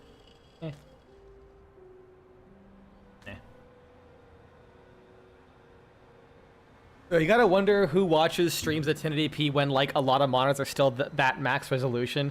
I doubt most people have watched it in full screen. Yeah, I kind of like, even though I can, like, I have the internet connection to run it at 1080p and not give a fuck, I still usually just crank it down to 720 or some shit and just keep it on my side monitor. Because, like, yeah, I don't even full screen streams when I watch them. Hell, I think these days if I'm watching a live stream, it's because I'm on my phone and I'm doing other stuff. Like, if I'm at my computer, I'm like, basically doing work. Or I'm, like, locked the fuck in. It's rare for me to watch live streams. Actually, no, I do a decent amount. I did watch a lot of UO's Lab live streams on my computer. But it's like mostly audio. So, okay, here's the thing. I have 2 monitors. I actually don't have two 1080p monitors. Here's why. I had 2 1080p monitors. When I was playing, when I was up in Kansas like a year and a half ago, I noticed my... Yeah, let's do that.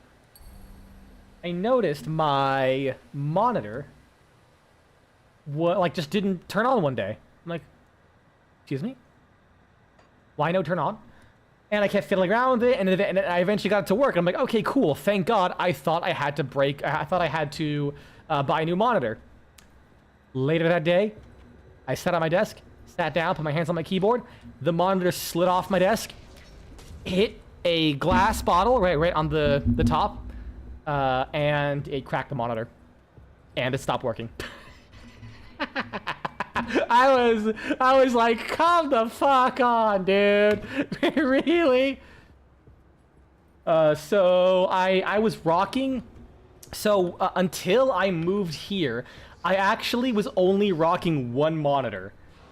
But you should have looked at it more carefully.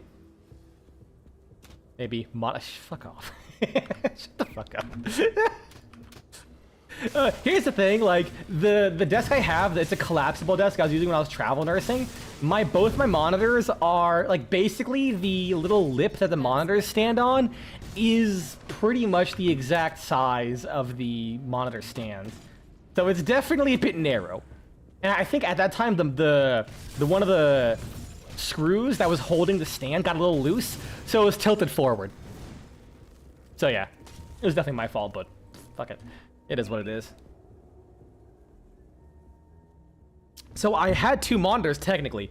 I took my drawing tablet. It was like a 12-inch screen. And I had it like I had it like sitting on top of my computer, plugged in, and I used that as my monitor for OBS and streaming and stuff like that.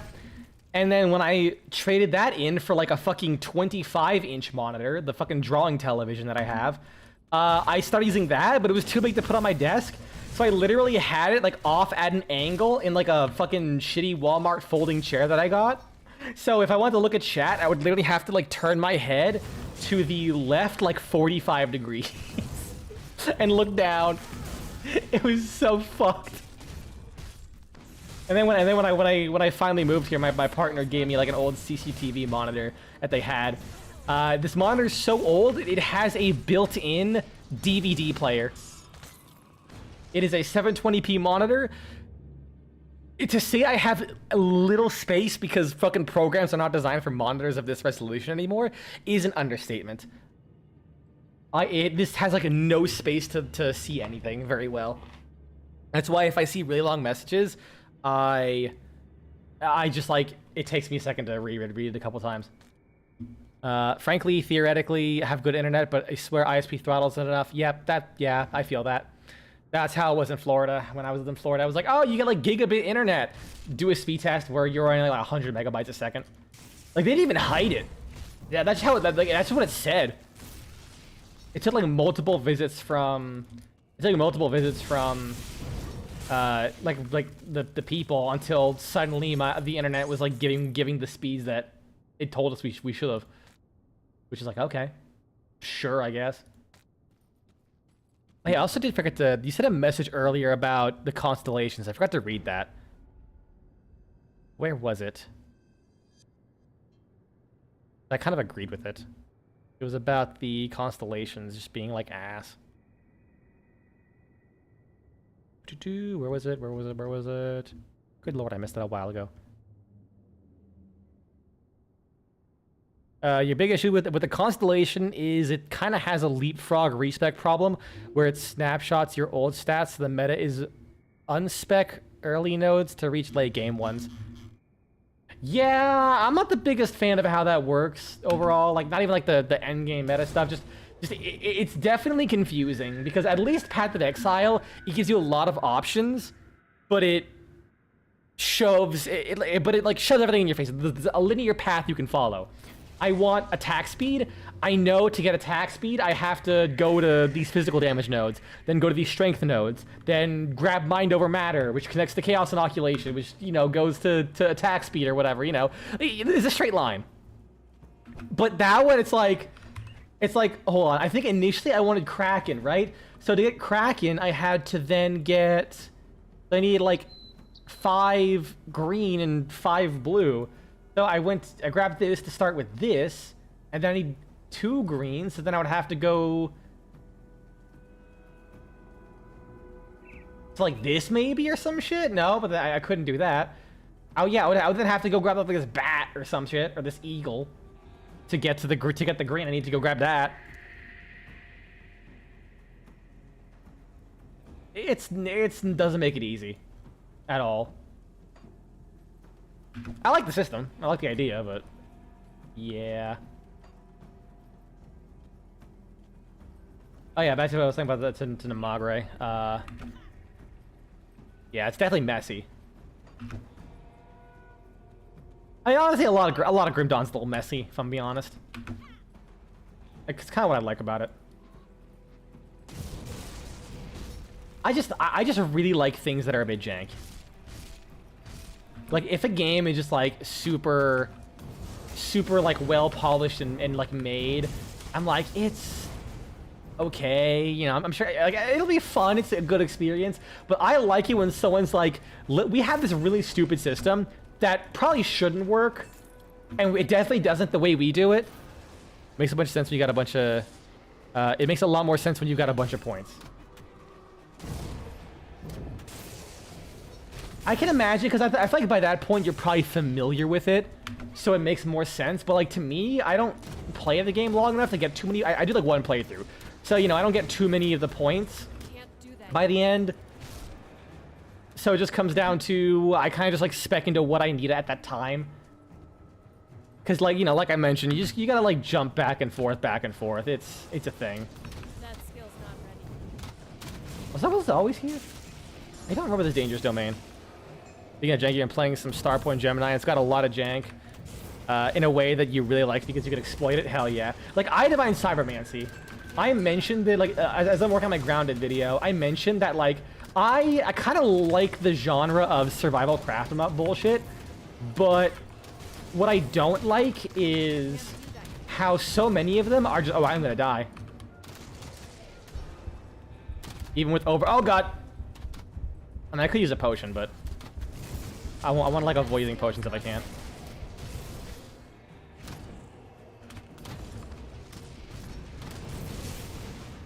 Get fucked. Where I like the cell craft up genre, but so many of the time, it is. That skill's not ready. It's just. They have jank, but in a way that all it really does is like get in the way of you playing. No, it's not. It is an immersive sim, yes. I kind of walk my point back a little bit to kind of like give context. Because Grounded, I'm talking about Grounded, which isn't a craft 'em up kind of thing. And in my video, I say like I like the genre, but it's got so many ass features. I don't want to play it at some point. And then I talk about how one of my favorite games ever, I Divine Cybermancy, is like sticking your hand in a sandpaper glove. But also, it does it because it's got so many, like, stupidly designed mechanics, but it's there for a purpose to do something weird that I kind of like it. It's not like, oh, you just have, like, stamina just ass to deal with because, oh my god, my HP again. Yeah, weird is absolutely cool. And it's another reason why I really like Victor Vran. Victor Vran is so weird, even if it's, like, a lot more straightforward, but it's, like, super jank. I like that game a lot. Oh, am I frozen? Oh, am I frozen? No, I'm snared.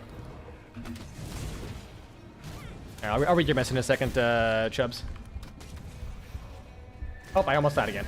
I hear the heartbeat noise. Oh fuck. That skill's not ready. Need to play Killer 7. Oh, dude, I need to play Killer 7 in the first place.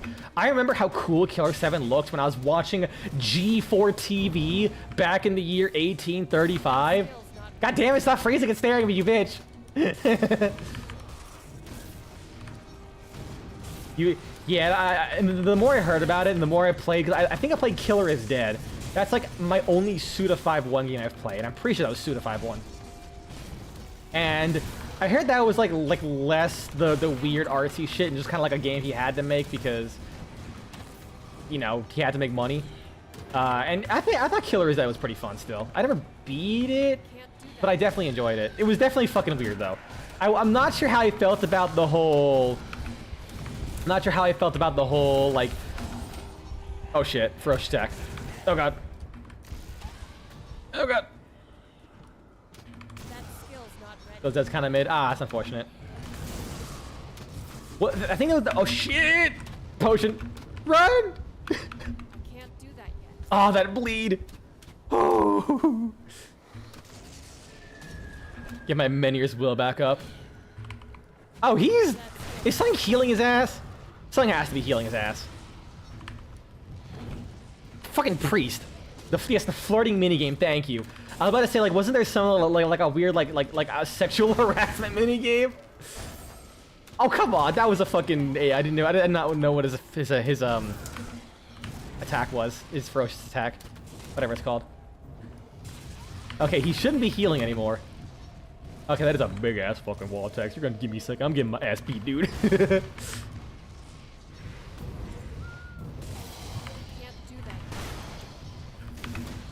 What sucks is like I'm so busy focused on like my HP bar and my skill cooldowns.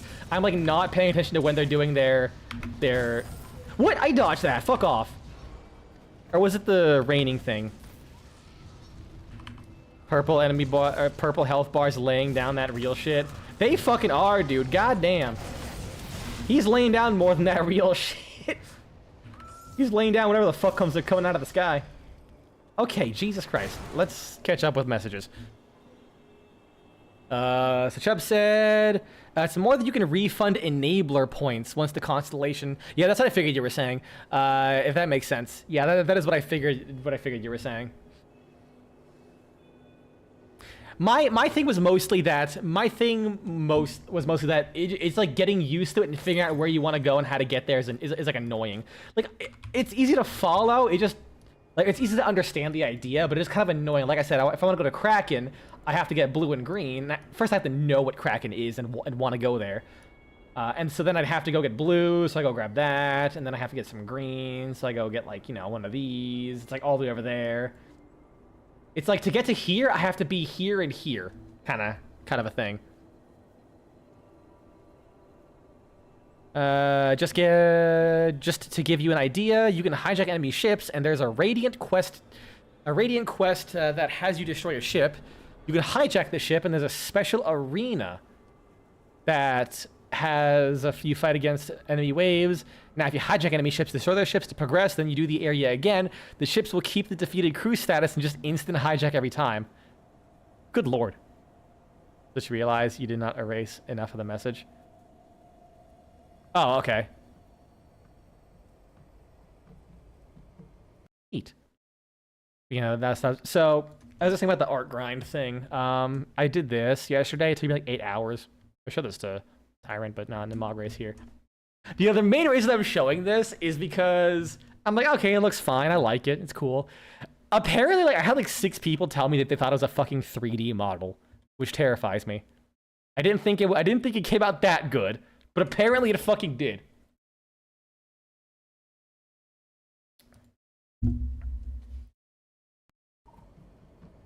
Although definitely if you zoom in, you'll notice a lot of like places where I just didn't paint. Oh, yeah, I never did this. More spirit. Alright, what do we got here? Glacier. Cold damage, don't use that. Vitality poison damage, don't use that. Oh, level 30 now? Cool, I can equip this helmet. Yoink. Oh, you know, last time when I mentioned that like I was willing to take any kind of dumb art request no matter what, with like like some limits. And then I mentioned that I was like sitting here thinking, yeah, there was this guy who it looks like it's pretty typical for your art style. Not sure where the 3D comes in. It's because of the lighting. Because like I'll just pop it back up because you can like see the crystalline side is emanating light. So you have like the front that's like a lot darker, and it has like the rim lighting around the sternum with like it being darker in the middle, and how the spines are like brighter than the front. Like basically it was if anything a compliment on the shading, that it was like so well that people just like skip like just passing by were like, oh, it's a 3D model. It also helps that it also probably helps that it's behind a dark background. I just put it transparent for the sake of the stream. So it kind of makes it pop out a little bit more. But yeah, how I mentioned last time, one of the first people to contact me was like, hey, what do you draw?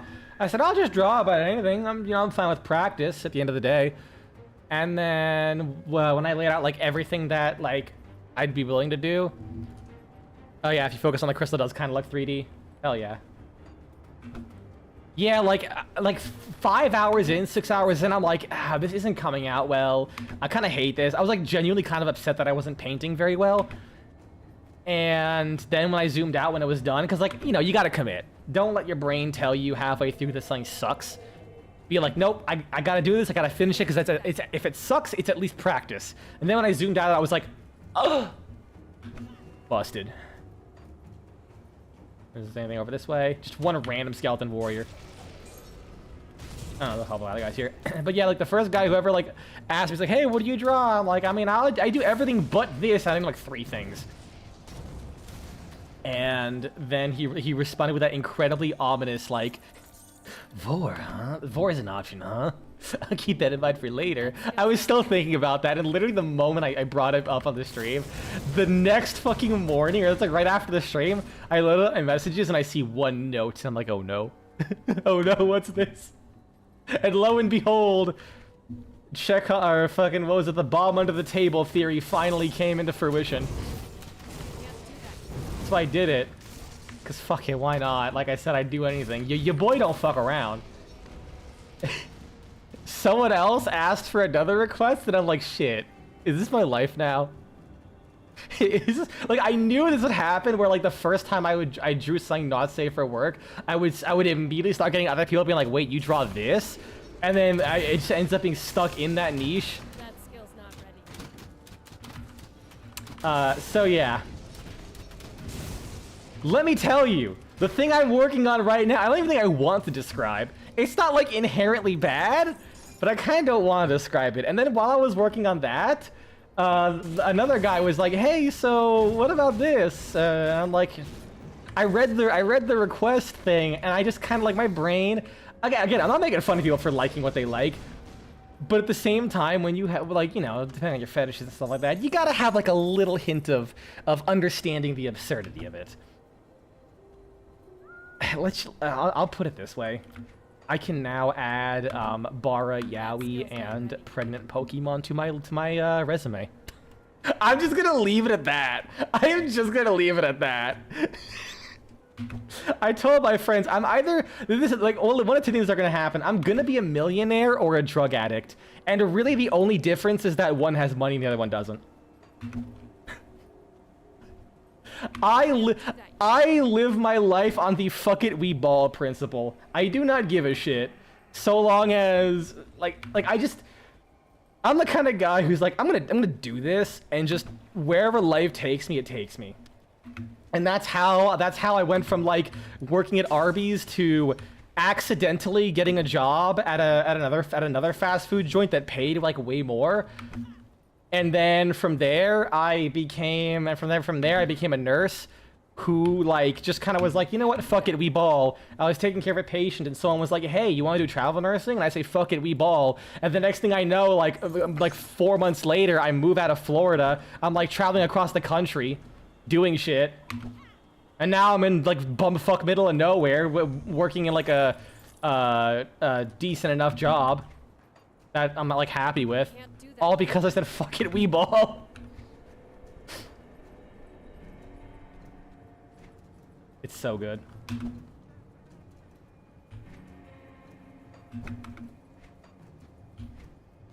I don't keep up with the map so much. It's like that's like my Path of Exile instinct. But yeah, there's a reason why I started blasting choice of lifestyle. Exactly. I mean, kinda. It's basically the shotgun approach of like, you know what? I'm just gonna do everything and see what sticks. I can't do that yet. Like why? Like it's basically why I'm doing like I do YouTube. Like I do YouTube videos when I actually have the energy. I do YouTube videos, and then I was like, okay, well that gets me into the realm of drawing my own stuff and doing sound design and then streaming. And from streaming, you get more like personal vocal confidence, and it's just like letting the guiding hand of life keep taking you.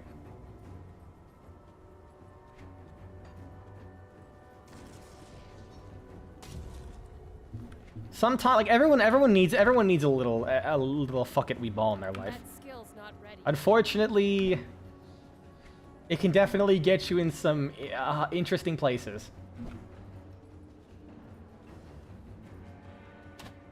I only know constant fatigue. Exactly! Why do you think my last YouTube video was 5 months ago? You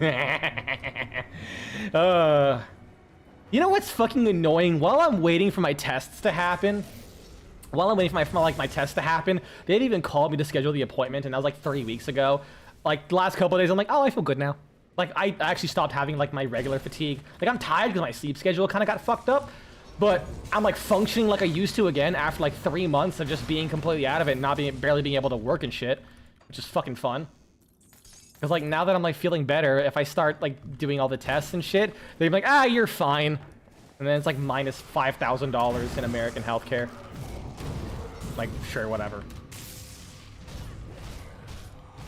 That skill's not ready.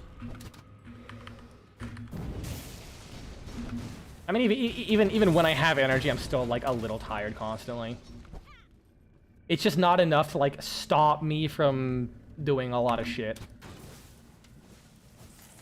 Like, when I'm not, like, super mega fatigued, my day is quite literally, like, I'm doing something unique and advancing in some capacity, in some respect. Like, oh, here's like a new thing I can learn to make from scratch, or here's, like, a video editing idea for a video I really want to do. Like, one day I'm doing, like, I'm practicing, like Civ Gunner style, like, video, like, game rips. Like, just, like, the mashups and shit. And the next day, I'm drawing a skeleton. Because I just wanted to, and I regret it. Skeletons are very hard. They're very complicated shapes. They're very skeleton-shaped, and it sucks.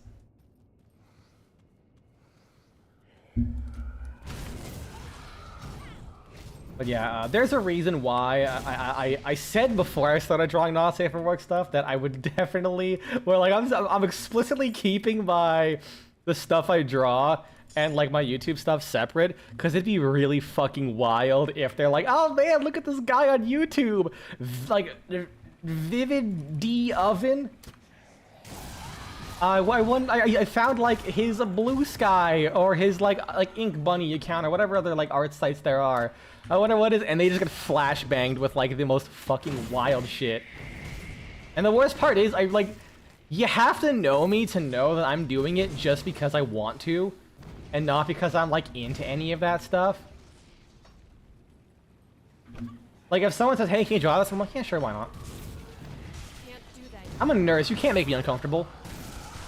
It's like physically impossible. I've seen more vile stuff in my job than like any creative mind can muster. But at the same time, if you tell me, hey, so what did you do? What did you do to put yourself through college when getting your master's? I just go like, yes. Your parents were doctors, and that rubbed off at dinner. Oh no, that's even worse. Oh my god, I'm sure you that's like the problem with healthcare. Like if you have someone who works in as like a, you know, customer service guy, or not like customer service, but like you know, IT, you might never hear about his job whatsoever. Like he might complain every now and then, like, oh, here's like some really stupid thing a client did, shit like that, you know, or you know, you'll be like, oh, so how was working? I was boring. But like if you work in healthcare, that shit like becomes your life. So you just like can't shut up. You just can't shut up about like the fucking wild shit you deal with on a constant basis. One time they had a residents meetup at our house, and the residents got to talking about their horror stories. Oh hell yeah, dude! That sounds amazing. I wish I could have heard that. That skill's not ready. So yeah, and then he was like, "I'm gonna brown," and then suddenly the room was like 50% red. I can imagine he was like shit like that.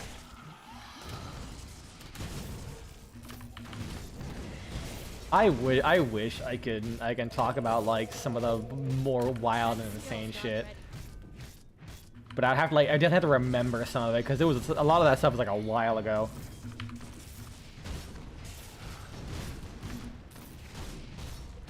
That and it'd be really fucking fun. The worst part about being a medical person is like if you work in the healthcare field, especially when you're directly taking care of people, you get so jaded that it's really hard to tell. Like it's really hard to tell what everyone else's limit is because you're so used to like. I can't do that yet. You're so used to. Here, let me get a picture real quick. This is not anything medically gross or anything.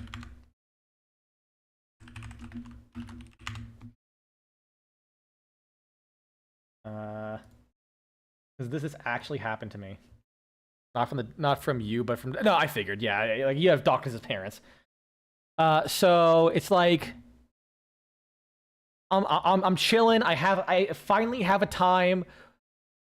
I finally have a time where I can like chart and do other stuff, and someone walks up to me, and you know, sometimes you kind of have to act like a babysitter and do other stuff to take care of patients. And then one time, you know, I'm like off next to the patient's room charting, waiting for something, and then you know, coworker walks up to me and he's like, "Hey, you know your patient's masturbating, right?" I just give him this look. I just go like. I turned back to my computer. Like, and they knew that is the look of, listen, if they ain't pulling their dick off, I don't give a shit.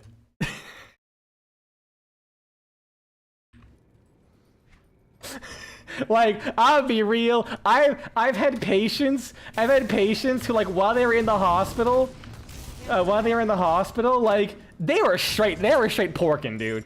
Like they had a visitor come in, they were straight porking in there, and I'm like, you know what? Good. That's like at least 15 minutes. That skill's not They're not gonna bother me. So I'm just like, if I am glad at this point.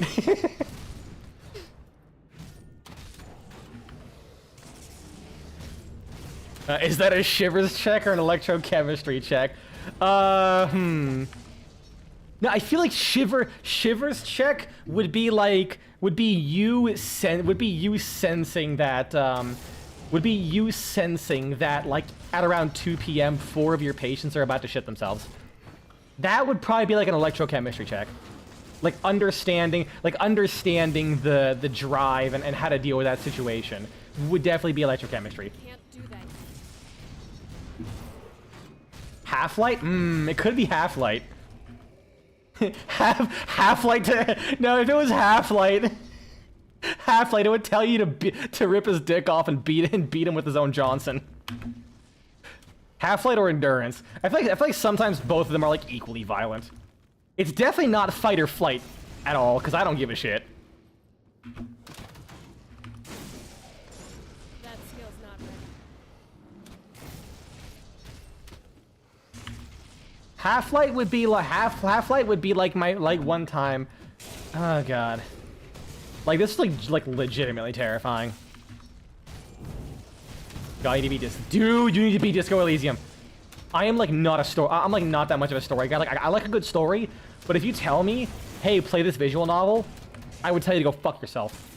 And then I was like, and then I saw Disco Elysium. I thought it was a CRPG, genuinely, because I never looked into it. I just saw like little bits of it, and then when Random bought it for me, I played it, and I'm like, you tricked me into playing a book. Go fuck yourself.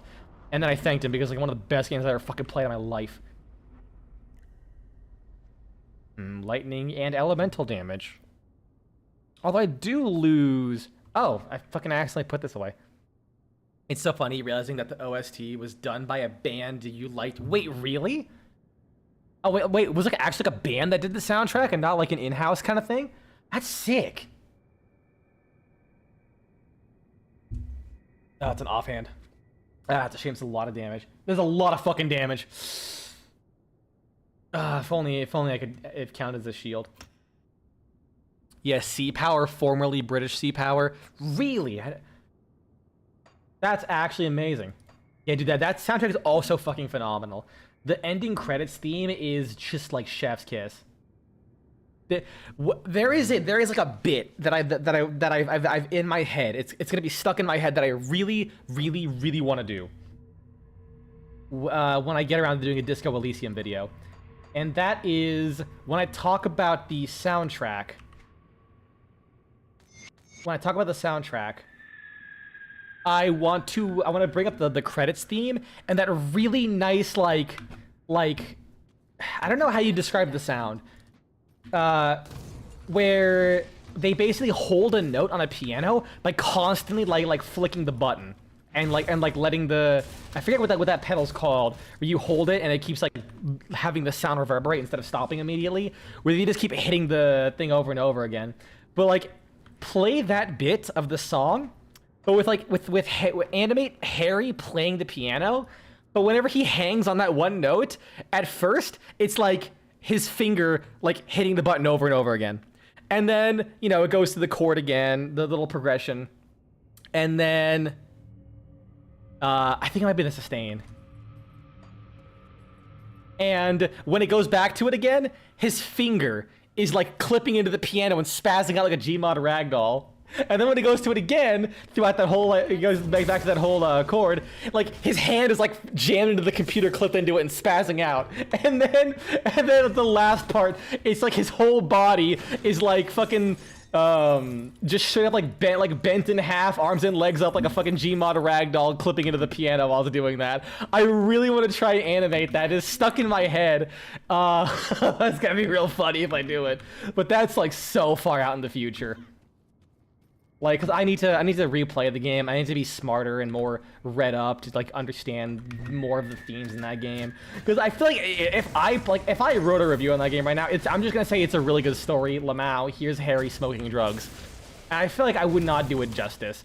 Granted, I'm not like trying to make a magnum opus, because there's like a trillion video essays and reviews on Disco Elysium. I'm not even like holding pretensions that I can remotely accomplish that. But I still want to give the game its justice for how good I feel like it is. Like it's why I haven't done a full series review on Serious Sam yet. It's like my favorite game series. But like I want to make sure I have tons of practice, straight up, before I even attempt it. Plus there's like bits I want to do, and I'm not gonna do it until like I get big. Like not big like popularity wise, although that would be really nice. I would like to do that. Like it'd be great if you have like a 200K YouTube channel, and all of a sudden it's like, the fuck Serious Sam? Like a bunch of fucking Zoomers watch me. Like what the fuck is Serious Sam? But I mean like physically big. Can't do that yet. Cause I would do some like live recorded stuff I had planned, and I want to get like actually kind of swole. I've been working on that. I'm still fat as fuck though, so it's gonna be a while. Oh shit. Dude, Kim is so good, and learning that the voice actor for Kim, one, that was his like first role ever in a video game, or I think any voice acting in period, and that his voice wasn't even like a ha voice actor kind of thing. It's literally just his voice. They just put a microphone in front of him and he just talked. He didn't like do any kind of special voice. Like, you know, like have like Lenval Brown talking his like super deep and sexual voice, but it's literally just like him. It's great. If you're a part of that game, it's how it subverts the amnesiac pro tag trope. Dude, it's so good. It's like actually fucking phenomenal. Personally, my favorite thing is how oops. Who's shooting at me? Oh, them. All right, let's see what. You know, I'm hitting things a lot. I might as well. Same with the guy narrating Harry's. Wait, because that's Lenval Brown. Wait, is that literally just his voice? I thought he was like playing it up a little bit. Is that actually just his voice? Holy fuck.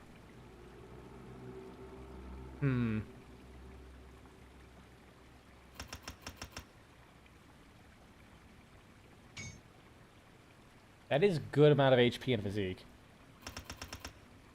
How do I do this? Alright.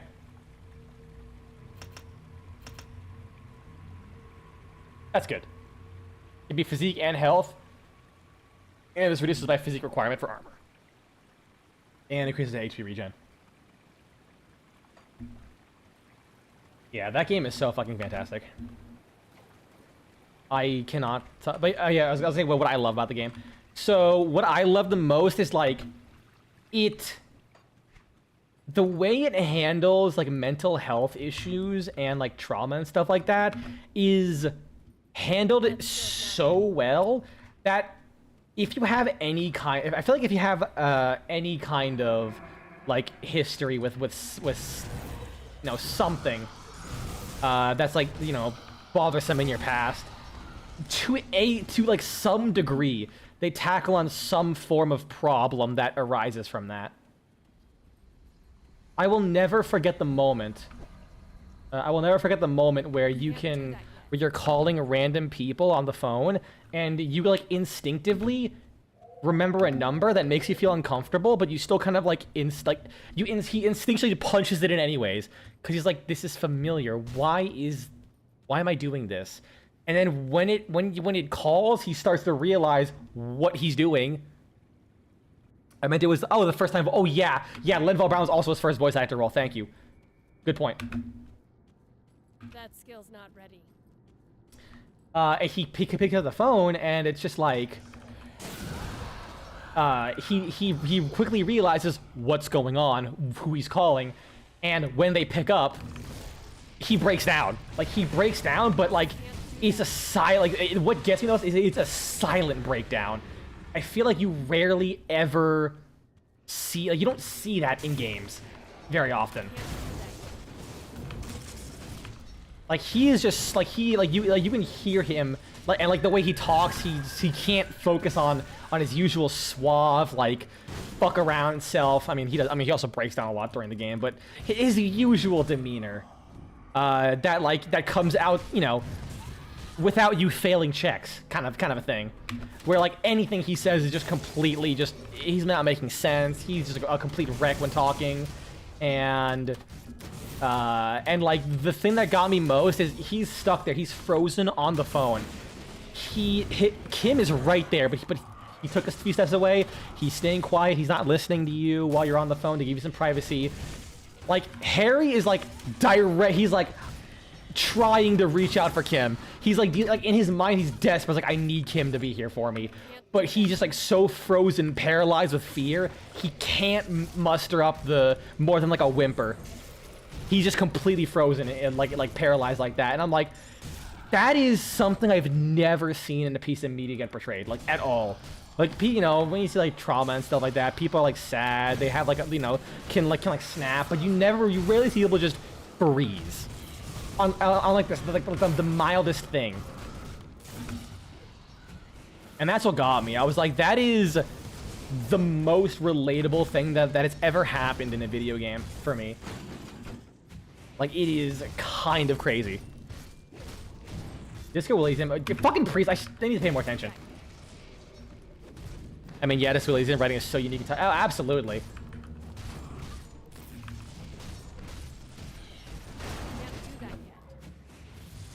Absolute. God, I just can't get over it. Oh, we don't die. I'm gonna try not to.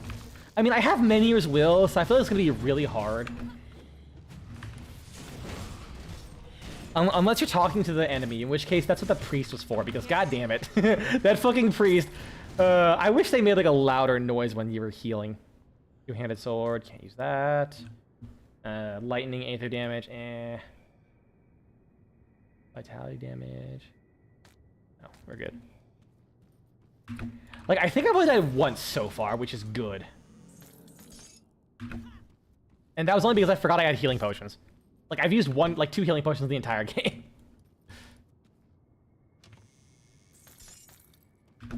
Oh, I just went in a loop. That skill's not ready. Oh, is this floor just to kill that one guy? Fine. You wanna fuck with me? Fuck with this. I like how you just kill ghosts with a grenade. I don't know what sense that makes. But then again, I guess if the ghost can hit you, you can hit them back.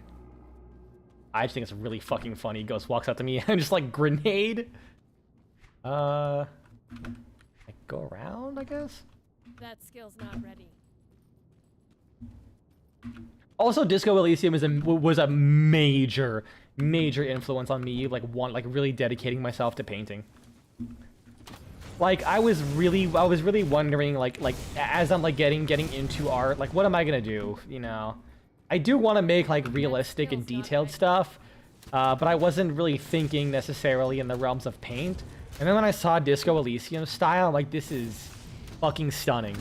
I need to learn how to harvest this power. I don't understand it, but I'm at least, I mean, I gotta start with the basics first. You know, I've rarely done shading and stuff like that. I only recently like actually got into using paint instead of just digital, like the little digital brush and paint buckets to fill in shit and then do basic shading. Can't go that way. Can't do that yet. Is there anything over here? Oh, it's over this way. But like one day I want to be able to make something resembling Disco Elysium. It's I think his name is Alexander Rostov. That's the artist's name. And at first I was like, there's no way he could. I was like, because I looked and he was like a traditional oil painter. I think it was oil paint. I was like, what are you gonna be able to do that? Because I'm a digital artist. And then I found out that I have no excuses because for Disco Elysium, he actually did everything digitally. I'm like, motherfucker. Can't do that yet. Motherfucker. But it also gave me hope. Because like between that and some other artists, I realized that you can't blame your tools. If you get the right workflow and get enough skill, like you can do whatever the fuck in digital media as you can with physical. So I'm not gonna sit there and just blame my tools for me just being inadequate. That skill's not ready. That's why on one hand I could like get Adobe, pirate Adobe or whatever. But I'm not gonna pirate it because I refuse to let Adobe have like its market share. But you know, I could get things like After Effects, or I could upgrade my Windows Vegas. But I'm like, you know what? I'm gonna see how far I can get with my old busted up copy of Windows Vegas 16. I was browsing Humble Bundle, and I noticed they had a copy of Vegas 16 for like $10 on like one of their bundles. So I bought it, and that's what I've been using the whole time. And I'm like, you know what? I'll make it work. And honestly, I feel like I have. It's a lot of jank. I definitely don't have like visual effect tools and stuff. It's that and GIMP and Clip Studio Paint. Although I do kind of want to get Clip Studio Paint EX, like do animations. Because you only get 24 frames of animation in, like not FPS, but like frames period in Clip Studio, which is a bit rough. Man, I wish you could muster the energy to learn art. Every time you pick it up the pen, you get the urge to stab it through your hand. Last time you used the drawing PC, it bricked your PC. How the fuck? I mean, honestly, yeah, I don't blame you for it. Like, it's frustrating. Like I mentioned when I was doing that skeleton art piece, it ended up looking great, but like I was genuinely upset. After about 4 or 5 hours of it, I was like genuinely upset because I felt like it was not coming together at all. And then in the end, it just did. And I was like, wait, fuck, that's awesome. Wait, this isn't Path of Exile. I don't have to do that. Shit. Oh well. Actually, I think if I die, it puts me back in town.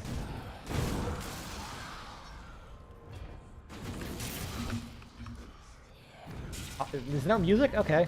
I figured there would be. Can't do that. Yeah, take this. Thank you. Ow. I might die. Yeah, boy, I might die here. Like a lot of art to an extent is definitely dealing with the fact that you kind of just have to like figure out a way to get over the nagging part of your brain that says you suck and that what you're doing is inadequate. Like that's like the main thing, unfortunately. That skill's not ready. Actually, I don't think I'm gonna die. I'm too good at this video game. That and they had a really cool dodge. Do that yet. I say as I almost died. A Windows update and the drivers of the tablet having issues to the point where your PC can't even boot up, can't even set it back to the previous version, can't even wipe the drive. It all just gives errors. What the fuck? Guardsman's breastplate. Heavy chest armor? Physique? Health? Yeah, that's physical damage. +2 to overguard. Maybe. Maybe. Compared to this? A little lightning damage. Huh? Let's do a little crafting, boys. What we can get. I'll just probably put more of the stuff in my armor. I keep forgetting how many of that stuff you get. Ruined Shrine. Surely I have this. Yes, I do. Helicor's March, Cold, Fire, Burn, Frostbite, Movement Speed. You know, it really would help if... Like, it's really weird that damage over time and the elemental base damage are like separate modifiers. It really would help reduce the amount of paragraphs if you had fire damage, it also affected frostburn damage or you know, fire damage. I kind of get why they would do it, but the fact that like 2 separate lines, it really just pads it out. Because most of the time, if something has fire damage, it will just have burn damage. But I guess for like itemization, you know, you have to make choices. Hey, do I want more upfront damage or more dot damage? Or this has a lot of fire damage but has no burn damage, so I can't really use it because that's actually not affect my damage. It gets wild when you add elemental conversions into the mix. Oh my god. Okay, you know what? You seem like knowledgeable. Elemental conversions. How the fuck does that... Does it just like make it into a completely new damage type? Because what I've gathered is if I convert a damage type into something else, the previous modifiers that it had don't affect it anymore. Wait, fire conversion doesn't convert burn? Is there burn conversion? Like is like a conversion to make it convert frost burn into like regular burn, or like, you know, lightning burn, electrocute, whatever it's called. On equally depressing note, you've been trying to get defend more to be a good crit weapon because the ribbon you gave me rolled into a near perfect crit ribbon. Boy, it just fucking sucks. Yeah, I don't think. Yeah, it doesn't have very high base crit. That's the problem. I think it goes up to 20%, right? Like base 25%. Unfortunately, yeah, with devouring attrition. Actually, hold on. What arts evolution? Sorry, we're taking a Warframe detour real quick. This happens on these streams. We like Warframe here. Fenmore, Warframe. Not that I know. You're far from an expert. You've been noodling with this damn game since EA and still have things to learn every run. That's fair. You know more than me, so. Mr. Knowledge God.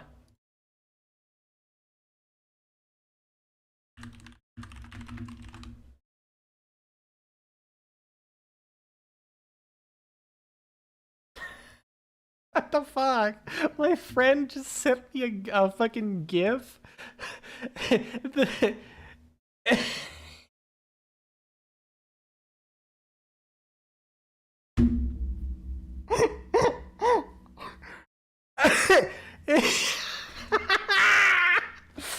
So my friend just sent me a GIF, right? I don't want to show this for a reason I'll get into in a second.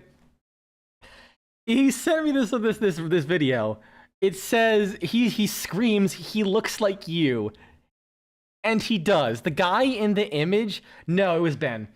The guy in the image does look like me, which is why I don't want to post this.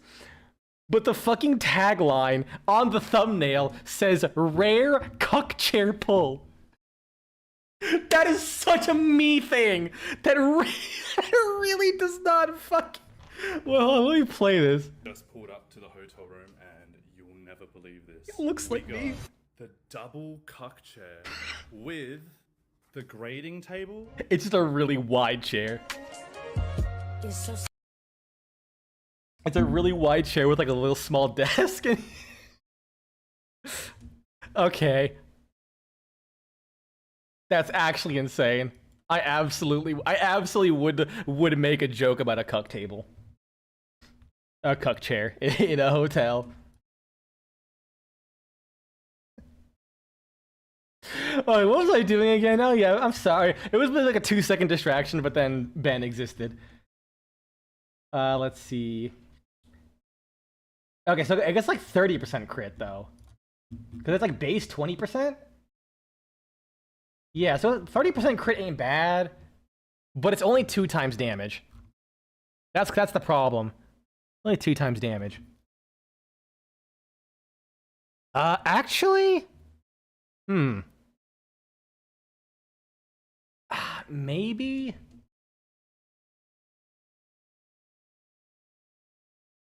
When this is added after mods as a flat value. Yeah, it doesn't seem like you can do crit very well with it. Unlike the Latum, a crit Latum goes hard. Like, it's actually fucking crazy. Maybe if you did that, with primary acuity.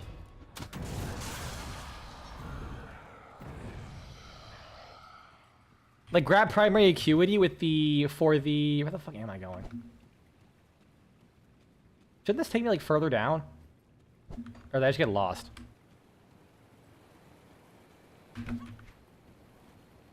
Would you believe if I said this is probably the most progress I've made in one stream? Because it's way less distractions than me getting lost. Can't do that yet. Oh yeah, here we go. That's how you know what to expect from me. But yeah, primary acuity would probably take that 30% and you would at least get orange crits. Please stay up, immortal. I only ask you hear out my plea. What is it you need? Honestly, Howard 2 is just 1, you suck at aiming, 2, you're on a... Oh, yeah. That's fair. Many ages ago, my people made a grave mistake, and now we pay for our hubris. Eternally bound to this land. But our children do not deserve the fate placed upon them by our curse. My daughter, Lutra, now stalks the broken hills as a hideous harpy. She suffers from my sins in the body of a monster, bitter, twisted, and having never known her mother's love. Please, mortal, find my daughter, deliver a swift, merciful end to her eternal torment. Do this for me. I would gladly give you my essence to strengthen yours. I'm sad now. I mean, I'm sure being a harpy would be kind of cool, but like... I think I killed all of them, or did I miss one?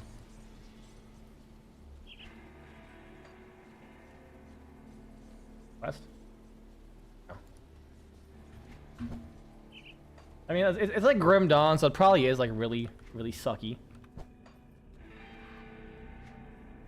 Oh, I think the NPC moved on. Can't do that yet. Yeah, I'm not seeing it on the map, but I'll get near just in case. It's not a backtracking quest? I figured. I just wanted to make sure.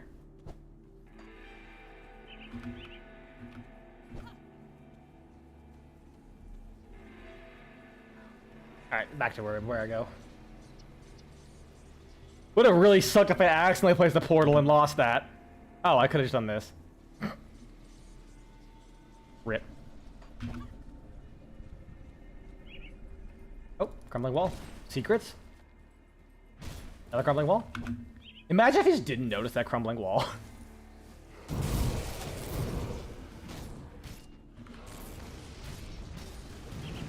Like imagine if they just had like one tiny little box that like had like some shitty loot, and then and just to distract you from the other wall, like the fucking getting the Ash Lake from Dark Souls. I'm still super proud. I'm still super proud that I figured that out That skill's not on my own. I was like, okay, there's a shield, there's a chest, a plank shield. There's got to be something more here. Roll behind invisible wall. Twin humanities, that's not a good enough item to hide behind an illusory wall. Roll behind, double illusory wall. Ash Lake, fucking worship that fat dragon dick and get that big ass sword from its tail. Good shit. Good shit. I love like exploring. I'm really not great at exploring a lot of the times in games, but Dark Souls is like where it clicked with me the most. It was insane how I discovered like most of the stuff in that game on my first try without any like knowing about anything about Dark Souls. Oh yeah, I also did your first Tridon hunt, and don't ever want to touch that plains again. My god, they're awful. Excuse you. Language, it's a bad dragon. Ew, you're right. Forgive me.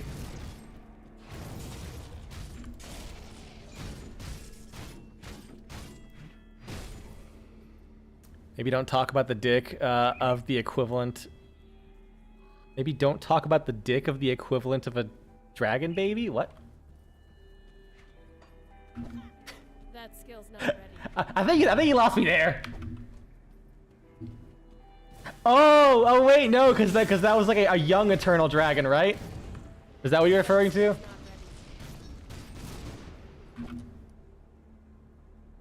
I don't think that specific dragon has any lore, does it? It just kind of exists.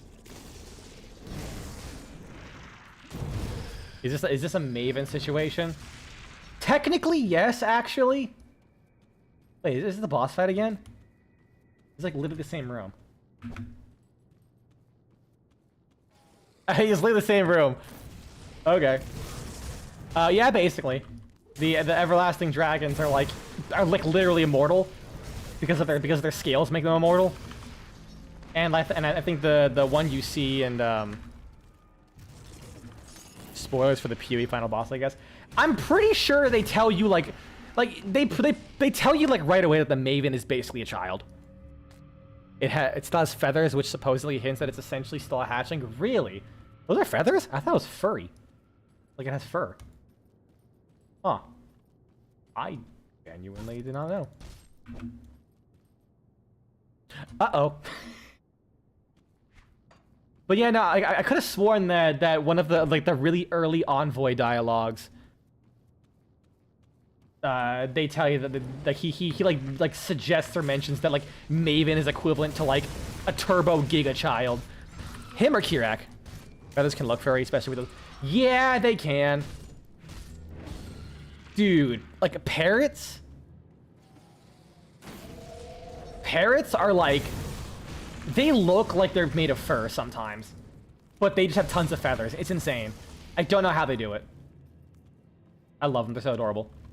Especially, are they Eclectus parrots, I think they're called? Let me look it up real quick.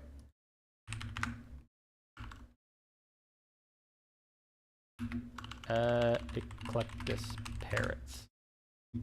Yeah, Eclectus parrots. Look at this shit. Same image as.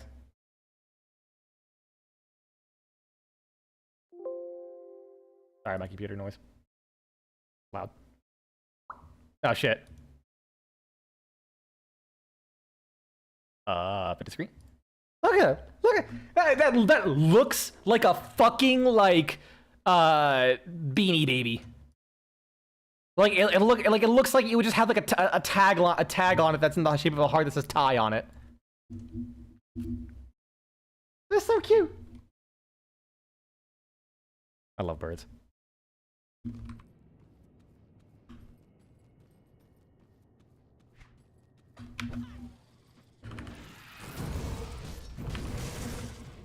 And then you have cockatoos that look like they're just covered in feathers instead. Especially when they puff up their feathers really bad. It's so fucking funny.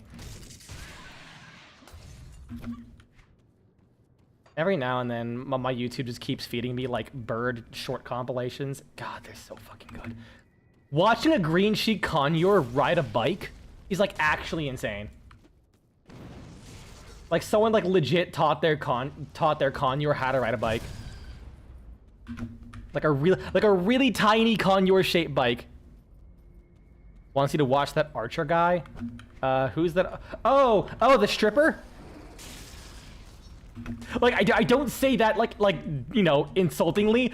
I just find it really fucking funny. Like, I love his videos. They're really good.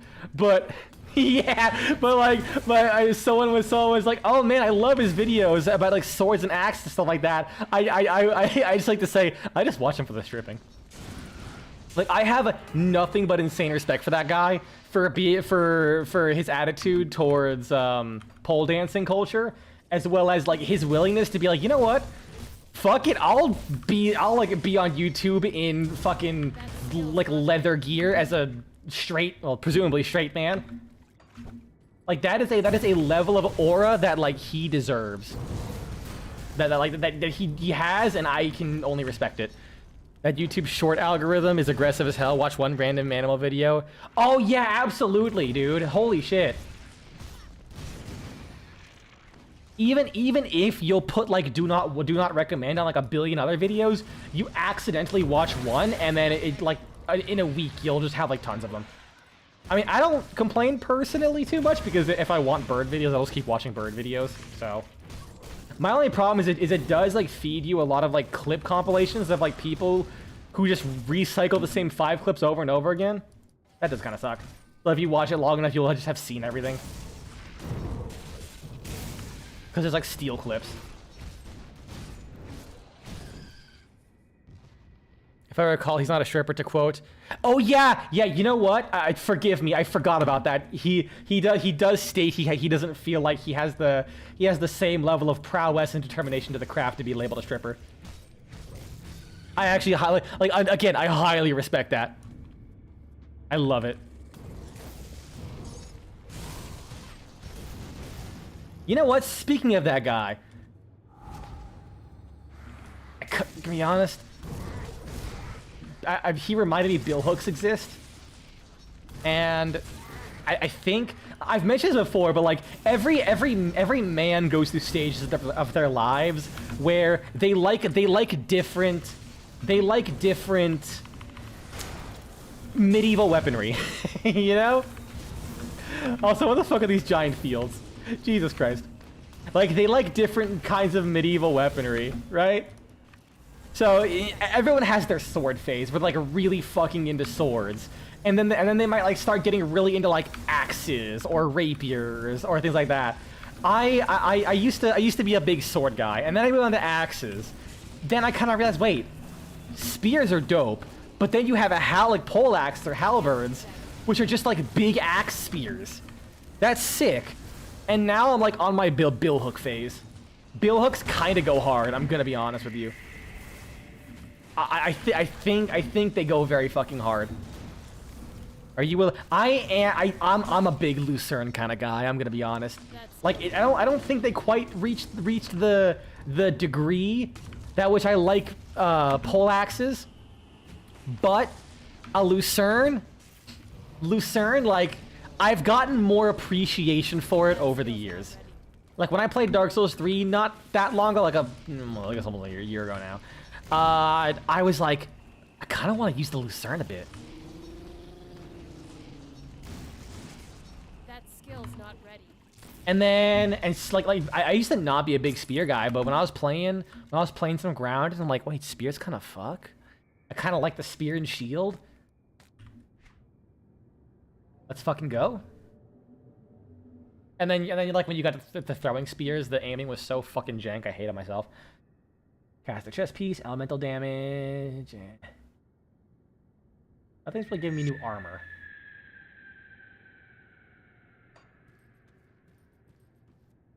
I love that 90s D&D had a Lucerne as a weapon. Did it? almost made up for Taco, THAC0, something armor class 0. I play like D&D 5e and that was it. I have no idea what the fuck you're talking about.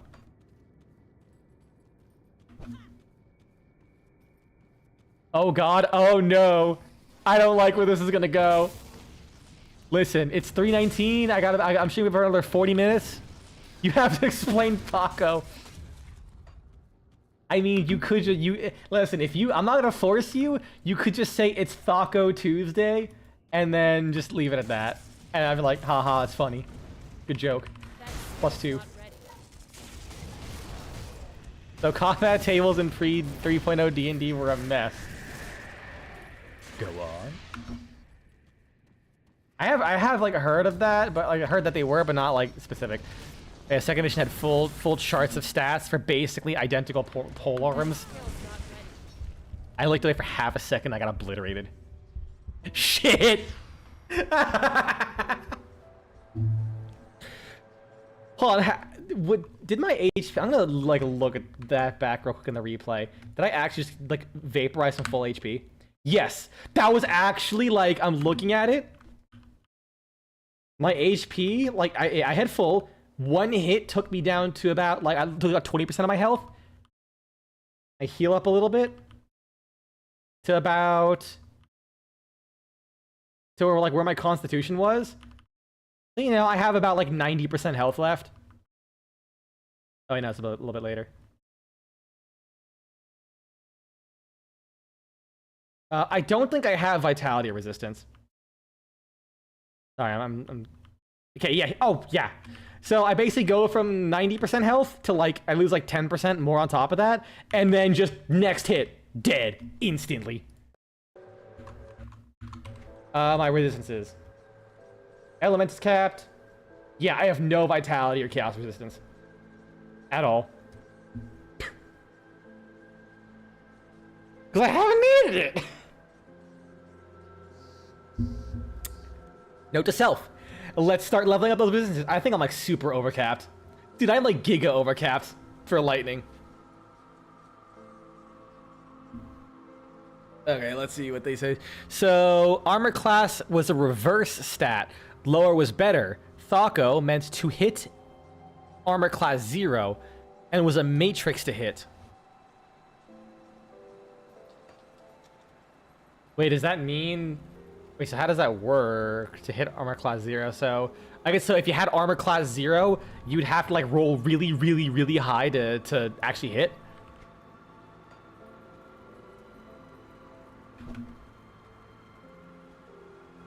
Like a full-on combat table chart.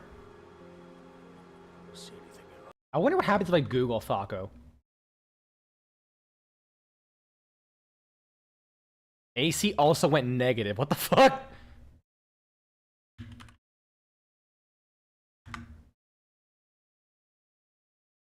D20 needed to hit. Oh. Attack matrix for fighters, paladins, rangers, birds, and level 0 halflings and humans. 27 die. Opponent's armor class goes into the negatives. Holy shit, this is a fucking times table just to figure out how you hit shit. What the fuck?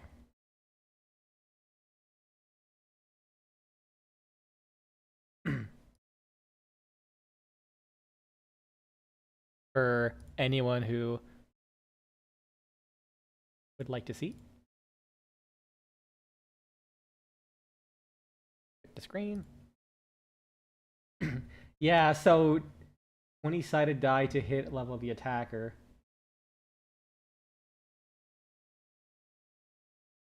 That is... I'm trying to figure this out, just how to read the chart in the fucking first place. So if they have a negative 10 AC, and I guess if you were level 0, you need a 26. That's kind of silly. Wait, so if they had 10 AC and you were level 17, you would have to roll. You can hit them with a -6. That's really fucking funny. Would that even be possible at that point? Like, I assume you'd have to roll like a 2, because a nat 1, if that existed back then, would be like an automatic miss. So you'd hit like a modifier as just, oh god. Yeah, so you'd have to roll like a 2 and then have like a shitload of modifiers that reduced it further to even miss at that point. But I assume things at that level would not have a 10 AC. Harken to the area where paper map, cardboard squares, shit war games were big. I said chip war games, I think. Were big and had those tables for combat resolution to the point where CRT was a common acronym. What's CRT? Stand for?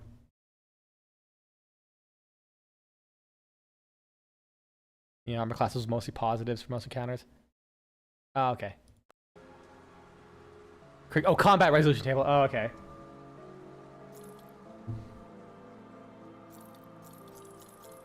That is absolutely fucking insane. DRM is die roll modifier. The jargon was real. I can imagine. Maybe this is why back in the day people made all these jokes about nerds. Like if anyone looked into this to the hobby at the time, they like honestly, I get it. I guess people would be horrified of nerds if they listened to this shit enough. They'd be like, "What the fuck are you guys saying?" AC was essentially a modifier to the hit roll, but zombie mechanics borrowed from percent-based games meant that they went about it in the most ass-backwards way they could. Yeah, I'm glad when I played D&D 5e, armor class was the way it was. The reference D&D was only a bit after shit like Campaign for North Africa game came out. Ah. Yeah, that's old. Oh, the first D&D stuff.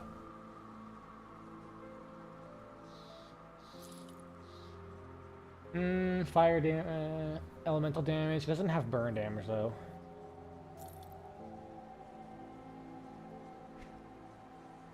Three-handed weapon. Heavy pants. Level 37. And I kind of want that retaliation though. I'll keep it. You stay. One-handed scepter. I probably should grab that, just because I don't need to yet. There's gonna be elemental damage, but it's gonna be burn damage, which I need more. Although the lightning damage would help with my Granado. I'll be fine for now.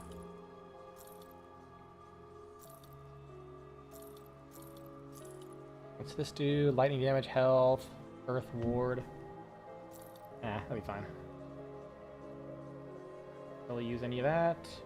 Physical damage, pierce damage. 69. Jesus! Okay, that's older than I thought it would be. Man, that would be really nice though. That's actually really good. That's the worst part. Like all that cooldown reduction, but I kind of want my shields. That's really fucking good. Shame.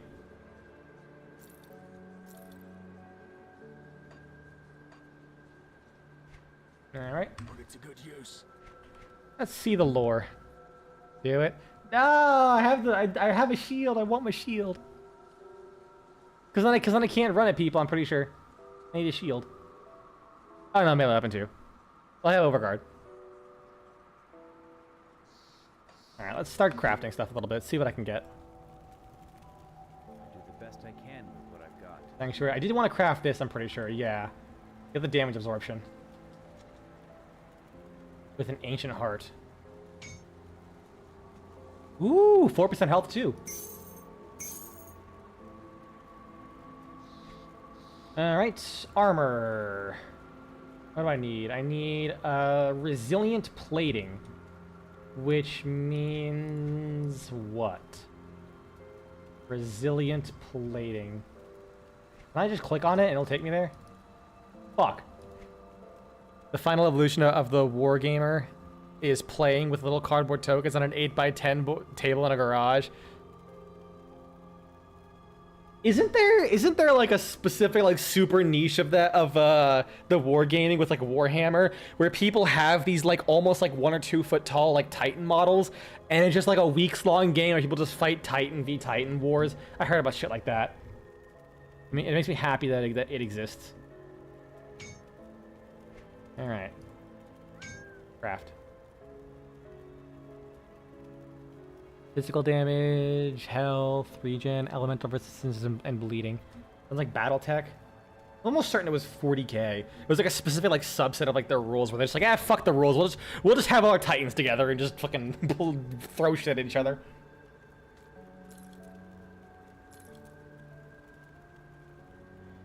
I know whatever the old Steve Jackson was, the Steve Jackson one was ogre. Yeah, it's definitely not an official rule set, I'm pretty sure. Eat. Aether resistance. That's not really... Chaos resistance. Maybe. I need more brittle plating, though. Apocalypse rule set. Mostly an excuse to play with the toys you spend. Yeah, that's what I was thinking. Like, it's absolutely just an excuse to do that. Resilient plating. And I'll make a Squire Boots. The armor's worse, I just realized. But I get some chaos resistance. Health? Healing increase.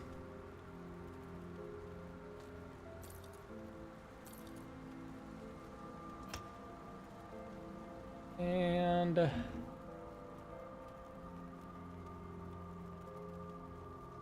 hands. What are my gloves at right now? Not a whole lot. Adept's gloves. Maybe I can make one. Let's do enchanted heavy gloves. Elemental resistances. You won't judge given how much PC parts cost to run modern games? Oh, absolutely. My PC's like 7 years old. Fire damage, aether damage, burn damage, aether resistance. It's level 36? Oh my god, yeah, trading card games, I've only heard, especially like more recent times, with like all the bullshit and scalping and like what people are doing to try and like get cards these days, it's insane. It is absolutely insane. Let's see if I get a different helmet. Nah, my helmet's kind of good. Pants. See if I can get new pants. Level 16 pants.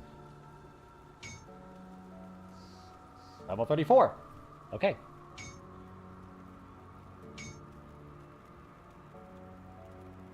Why? There we go. It's something I can wear. Lightning damage, aether damage, elemental resist, fire, cold resist. God damn it. Not really giving me what I need. You really into board games, right? A friend of mine chided me for it, got called years later saying, okay, your hobby isn't nearly as bad as these guys with Magic cards. Listen, I'll put it this way. I will never judge because at least you have a thing, right?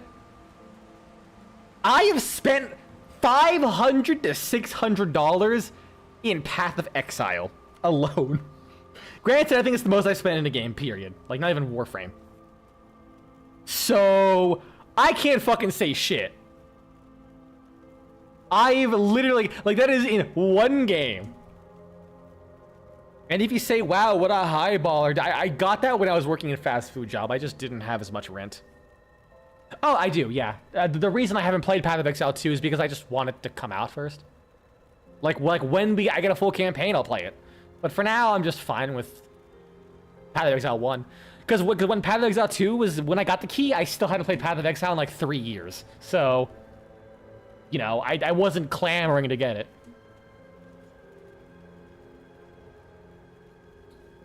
I guess I gotta equip it. It's like better armor, right? No, it's worse. Huh? How does like levels work? What do you mean is level 16 pants is better in armor than my fucking... I do not understand this game. I do not understand this game. I'll give you a good price for what I've got left. Do I want to keep that? I feel like by the time I get to use it, I'm gonna... I might as well keep it. It's got stuff I want. But like, damn. Game fixes have rarities, and those end up making a huge difference. Okay. Okay, so it's based on the rarities that like will affect the levels. So if I get something really good, then it'll be like a higher level than what I can use. Shit. They whisper about us when they think we're not listening. They fear that what we can do, and yet they crave it. It's only the man's nature to fear what he does not understand, and our art is no different.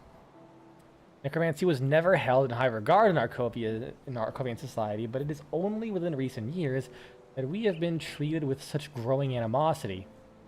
Now, with the recent formal decree from the High Court, we are not just outcasts, we are criminals. What they fail to understand is that the only crime committed that day was against the pursuit of knowledge and the advancement of our people. Already they have rounded up my brethren under the guise of justice and taking them deep into the den of torture they call the steps of torment. Of course. Of course they just call it that. I suppose it's only a matter of time before they come knocking on my door. Last is Arcovia. They have come knocking at my door. I guess I must have missed the other part. Yeah, I must have. Ah, well. Rolling random gear is almost never worth it. Yeah, that cost a lot of scrap, and I don't have many in the first place. I did get a really good... One piece of gear I got was really good. I got a double rare. I got this thing. That's really good. It feels like, at least. For what I had at the time.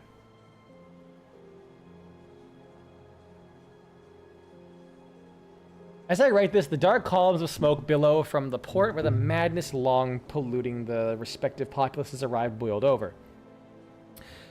A blazing merchant's gallery, abandoned by its crew and freed of its moorings, plows into a group of fishing boats, wood splintering, the fire quickly spreading among the sails.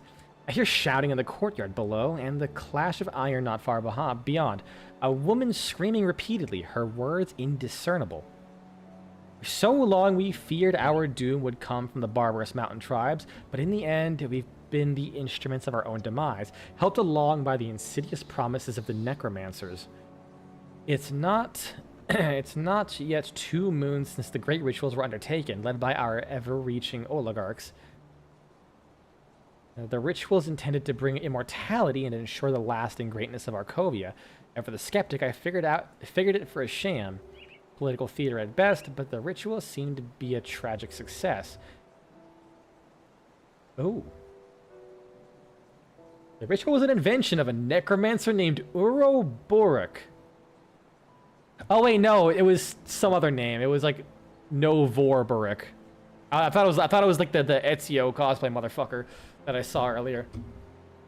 Who is said to... It said it did not age. Yeah, he was the weird necromancer who just didn't age. And they couldn't be killed. Oh, yeah, this is right there. We couldn't be killed by any means. The leaders of the 3 greatest houses, including my own, patron, Ladis Vagra, made an ill-conceived journey to the tower in hopes of compelling this Ouroboros to give up his secrets. Here, immortality worked against Ouroboros as he was subjected to the most brutal and imaginative forms of torture that could be devised for a man who could not die. Finally, Ouroboros agreed to instruct them in the ritual, and the oligarchs, blinded by their lust for immortality, were all too eager to believe his will and accepted the ritual as genuine. This is really long. It has become clear that the people of Arcovia have indeed gained a form of immortality, but it is a cruel and twisted fulfillment of that promise. Our bodies still suffer the ravages of time, eventually dying and decaying, whilst our spirits remain trapped within, eternally bound to this land. I have witnessed this myself as the sick and the elderly near death at the time of the ritual remain with us yet, their bodies visibly decayed in the manner of a corpse, yet they continue on as though living, able to move and talk, still much the same people as they were in life, not. All who suffered this death of the body become somehow less vital, less dynamic of thought. They become ever more narrowly focused on whatever is concerning them most in life. It is discerning to witness families that do not know what to do with their deceased, yet still present loved ones. yet still, oh, they're deceased, yet still present loved ones. More horrible still are the rumors of babies born since the ritual. Abominations, they say, deformed and bearing dark, grisly feathers. It is said that many forlorn new feathers have been seen trekking into the broken hills, bundle and arm to leave their unnatural offspring to the elements. The din of fighting and wailing continues on below. I expect it shall for quite some time, since their combatants cannot die to any mortal means. I will sit with my books and continue my writing for whatever time may remain, perhaps all of eternity. Eudicus Vagra, scribe of Arcovia. God damn, okay. I kind of like the way they present the ghosts, though.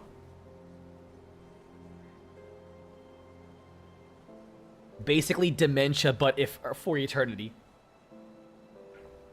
I love how good the data logs are. Dude, they're actually so good. I like what I would always do. This is why I like streaming, because sometimes when I'm like playing a game on my own, I read a couple and I just move on. But sometimes I will just be like, you know what, let's get the full experience and like force myself to read all this stuff. But then there's also some games where I just say, ah, fuck the lore, I want to shoot shit. But with Grim Dawn, I love the world and the aesthetic, so I kind of like to soak it in. Can I move this window? I can't. Damn. Colosseum Horrors. I joined my colleagues at the Colosseum to watch the gladiators battle. It was a perfect day. Perfect weather, warm with a slight breeze coming off the river, joined by good friends and a few skins of Elbrook golden wine. We even got good seats for the wealthy from a wealthy merchant who couldn't get away from some business he had to attend to. We could not believe the fortunes that smiled upon us. We were prepared for a great showing of bravery and excitement.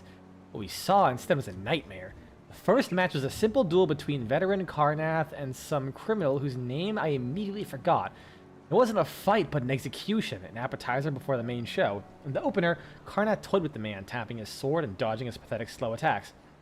When the crowd got bored and started booing, Karnath did a quick swipe and the man's guts spilled out into the sand. The people roared and Karnath threw his arms up in triumph, turned his back on the criminal and walked away to bask in the accolades. But that was when things took a horrifying turn. The criminal was a dead man. Nobody could have survived such a vicious blow. But instead of dropping upon his own insides, he stood there looking at the intestines piling up in the bloody sand. What the fuck? After a few breaths, the man staggered forward. I figured at last the fight would be over. But instead he surged forward. You want a CRPG set in this world so bad? Fuck off! Now I want that. I'm sad. God damn it. Crate, stop like updating this game a million times every fucking year. I make a joke like there are 5 constants in this world. Death, taxes, actually it's 4. Death, taxes, Dying Light, and Grim Dawn continuing to get updates. Dying Light once stopped getting updates actually, like a year or 2 ago, which is still like fucking 12 years. But Grim Dawn's still going. I'm pretty sure they're still like updating, adding new shit to this game. Warframe, you're right. Warframe's a bit different because Warframe's like a live service game. Like, you know, if it doesn't update, it dies. Grim Dawn, early access, came out, full story, expansions, done. That's it. But they keep adding shit. Dying Light, again, a story, campaign. Oh, here's a multiplayer mode. Oh, here's new content. Oh, here's side stuff. Fuck off! We're not getting another expansion for Grim Dawn. Okay, at least it's gonna be a paid expansion, so I can give them money. They do so many free updates. In that case, No Man's Sky. No Man's Sky, that's another one, yeah. No Man's Sky is another one that they just keep updating. Like they made so much fucking money off the game's initial release that they did, and we have like a small team that they just keep chugging. I'm so happy for No Man's Sky. Like especially after.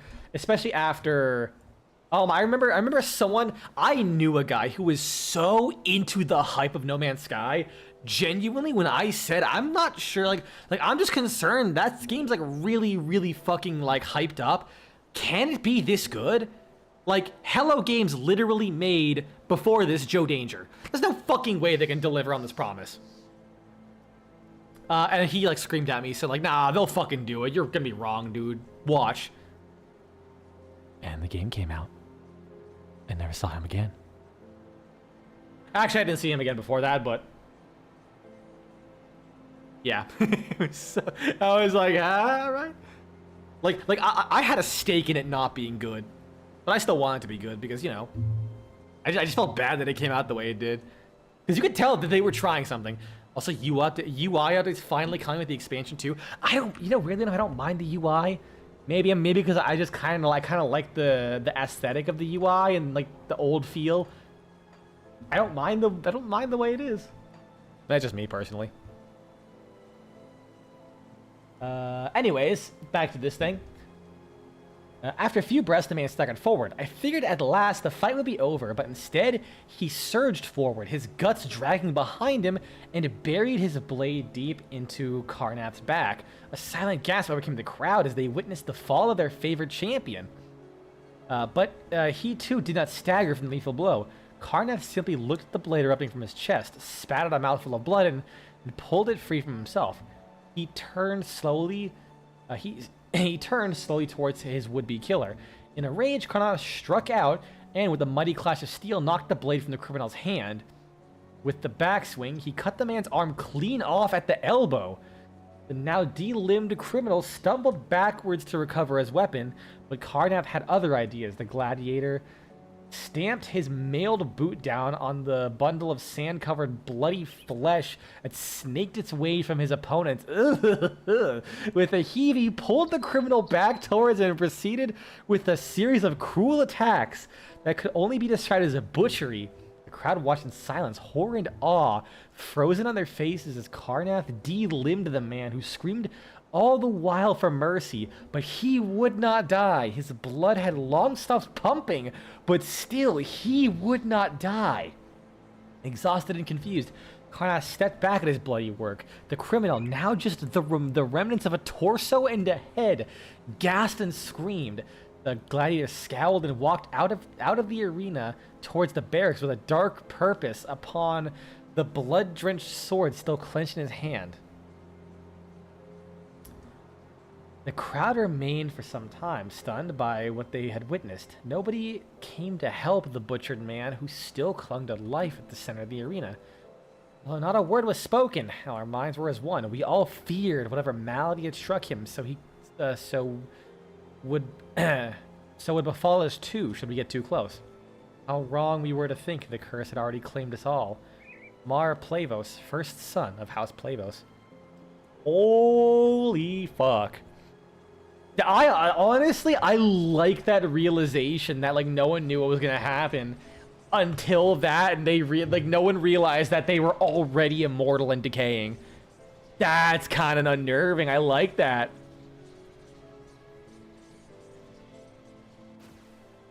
Wait, shit. Oh, because I died. Right. There's like quite a bit of shit to deal with during the development. Oh yeah, I remember that. Their studio got flooded.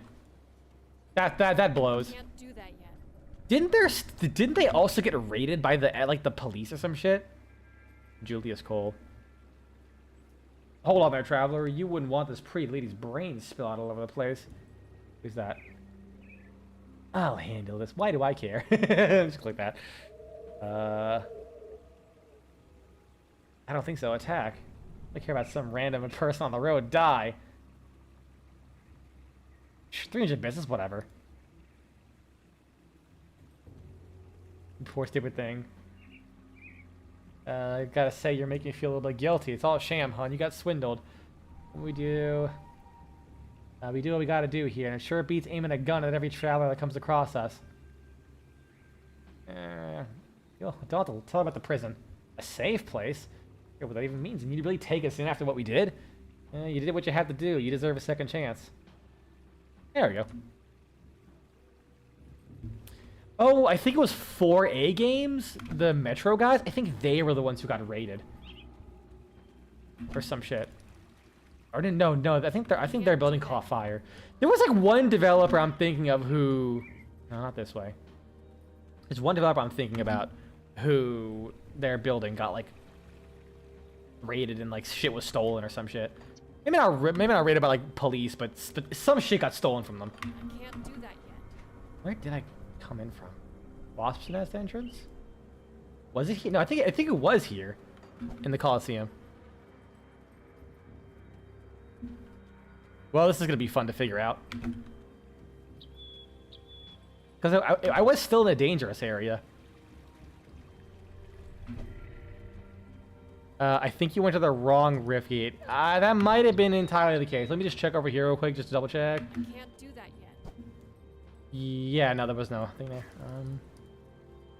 That is another weird thing about this game. You'd think it would like over here it gives you an idea of like, okay, forward progression, but here it's like this is like further ahead than this, but I think this is further ahead than this or some shit. It gets really fucky in this area of the game. I remember that now. Yes, it was in fact Broken Hills then North. Thank you very much.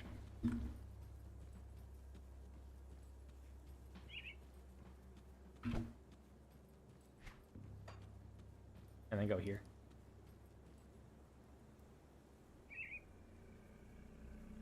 Also, I like how they do have like bird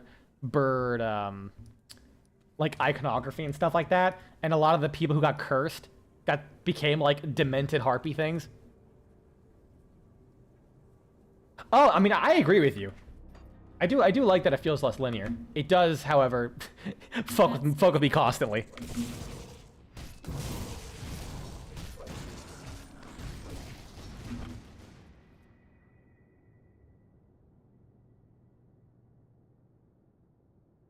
Like, oh my god, my navigation skills just fall apart.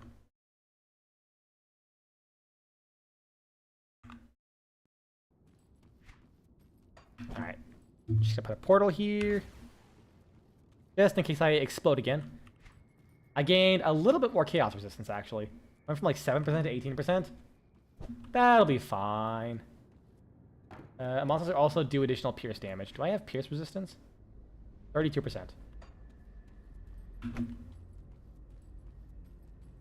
What's this thing? Wait, is Sanctuary automatic? 'Cause I didn't get hit. Like, how does that work? Chance of... Piercing is probably what did you in. Well, I have 32% resistance, so hopefully not. Does a lot of fucking damage. How does this work? Is it just always active? Until it breaks?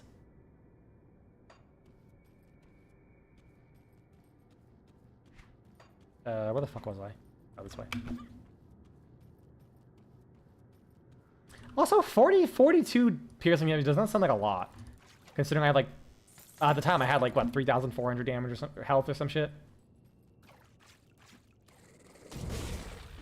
Okay, does Chthonic do chaos damage or vitality damage? I always forget.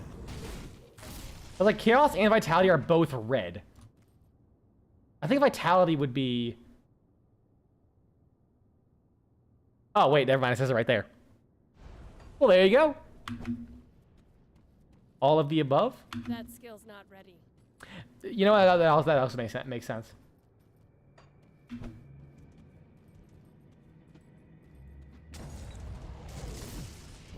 Okay, I'll pop overguard. Nice. Well, they're not hitting me. Oh, because I'm absorbing all their damage. Still can't tell if those screams are from the dead or some dipshit sending in Sylvester rockets.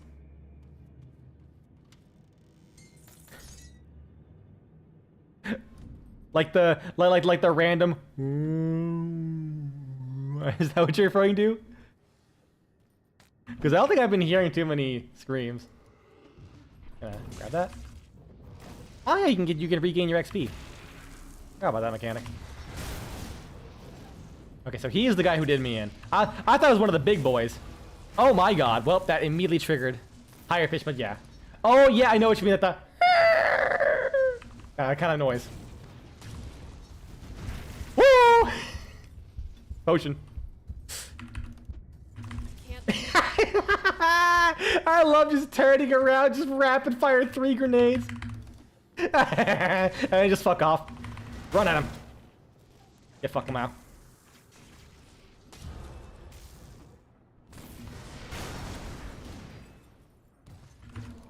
I'm so glad he's at least slow, though. Man, if he was fast and had, like, a lot of other nasty attacks, that would have blown my ass up.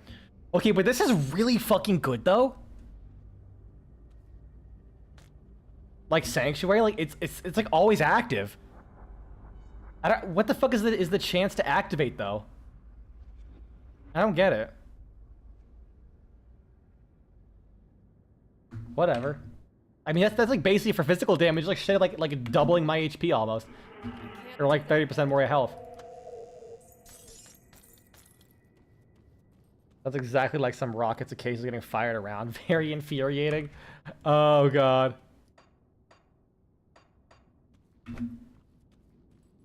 25% chance on you getting hit for it to give you the shield. Maybe I did get hit, which is why the shield triggered in the first place. Oh, no, it was probably from, like, earlier when I was, like, coming back up. Something like it might have tickled me. I can't do that yet. It still fucks with me that physical and piercing are different damage types. Like, in, like, any other game ever, physical would include piercing.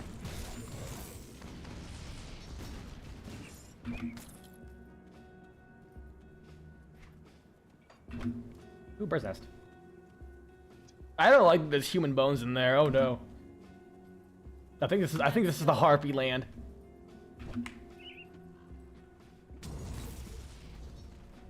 Man, it really sucks. It really sucks that the old Arcovians gave their children harpies.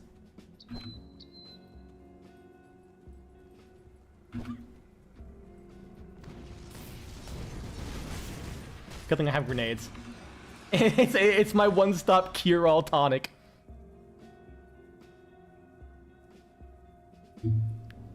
Lightning, Aether. I'm sure we could talk things through. Maybe give them some bird seeds. Maybe if I just pay them. Like, hey, I got like 200k. A lot of health. Epic pants. Why does that get me? I mean, it's electricity damage. It helps with my Granado, at least. A lot of extra HP. Cadence I can't really use. I'm wearing fucking black light pants. Sure, whatever, man. Get even more elemental resistance, like I fucking need that. 131% over. Oh, Jesus. Really just dumps shit on you. It dumps elemental resistances on you in this game. I'm just so used to Path of Exile being so ass to get elemental resistances. Ah, there's the harpies. Harpy Deathwind. Harpy Flesh River. These fucking names.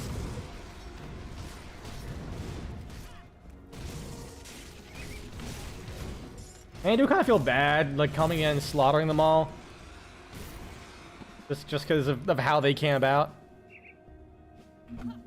But also, probably at this point, it's been so long since the Arcovian, like, civilization fell that they kind of stopped being the original people and just became, like, tribal animals. That feel kind of bad.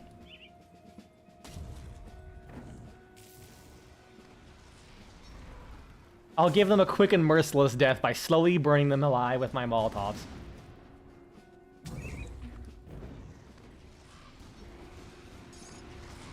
You know, you just fucking pop up ragdoll whenever they die with the fire damage.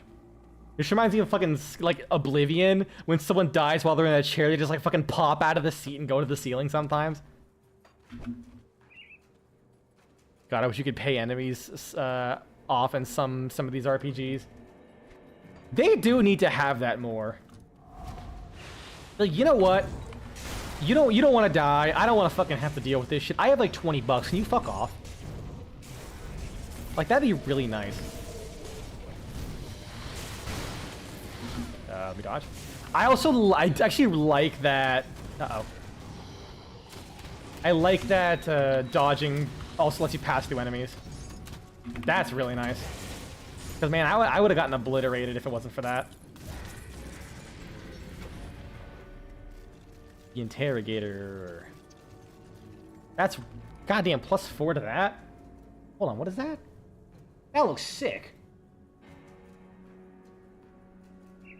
It looks like a fucking crossbow you get in a fucking BDSM dungeon. What the fuck? A Colt Skull. I can't remember that. What is this? Blood Reaper's Claw. I think I've done that one already. Yeah, I already got that one before. Like, you should get to the point where all the trash mobs run away. Dude, didn't, like, Earthbound do that shit? Like, there are definitely some games that do that, and it's, like, wild that, like, we were doing cool shit like that so early on, and then they're just like, whatever. Or at all, like, most of the time, you only get specific encounters. Yeah. And also, if you... I think it's, like, if like, the enemies are running away, and you like, approach them from behind... You get a back attack, and if they were at the point where they're running away from you, it would just instantly end the fight because you were just that strong. You just like demolish them. Because I think when you do like a surprise attack, you always get an automatic first hit, and enemies can do the same thing to you. Can't do that.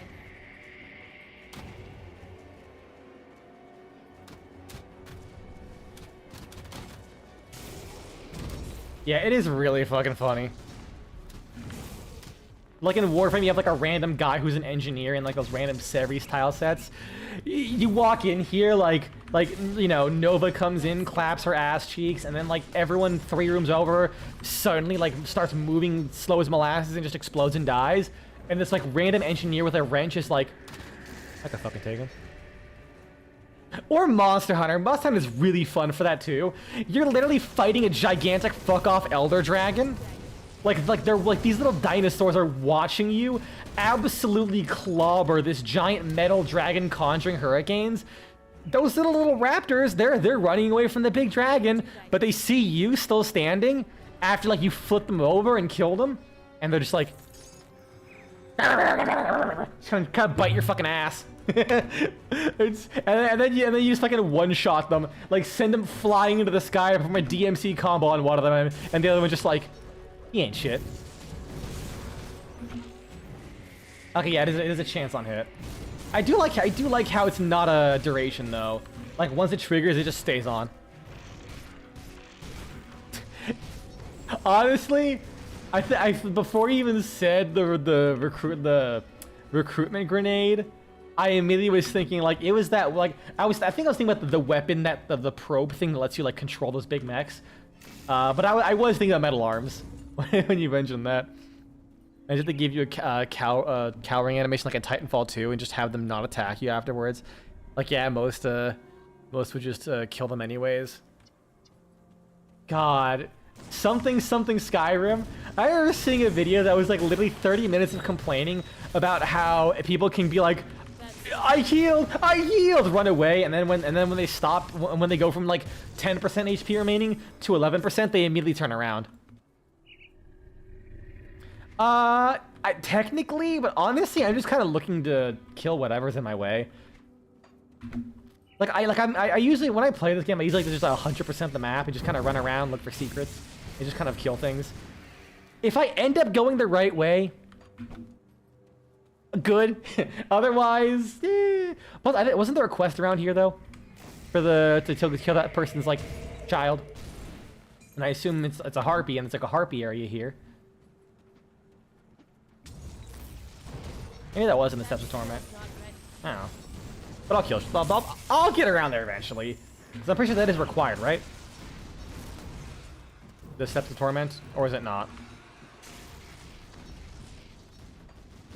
That's coming up. You can't really miss it. Okay, good.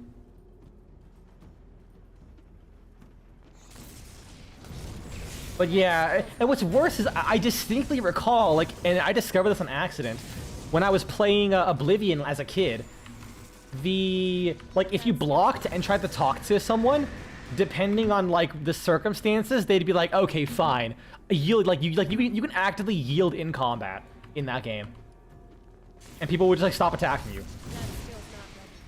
I'm like, wait, that's actually kind of cool. Because I think one time I accidentally struck a guard, and then while, like, he was chasing me, I yielded on accident. Trying to, like, block and shield bash or some shit. And he was like, okay, fine. I'll forgive you. I'm like, oh, wait, that's a thing? And Skyrim does like the exact fucking opposite. But it's like, I yield! just kidding, pulls out gun, but like 10% HP, so you still like one-shot him anyways. I still think the worst mechanic in a fucking Elder Scrolls game is the finishers in Oblivion in Skyrim, where like, isn't it like if a damage if an attack takes off 2 times your remaining HP or some shit, it just instantly kills you. So if you fight like a really tough enemy who can like 2-shot you or 3-shot you, sometimes you walk up to them and he just instantly finishes you and you have no... Like, the worst part is if he attacks, you can still sidestep the attack, block, do whatever. But like, if he like, the moment he swings and it registers, it'll kill you. Instant finisher. You can't avoid that. Oh my god, that finish is like the worst shit ever. I hate it.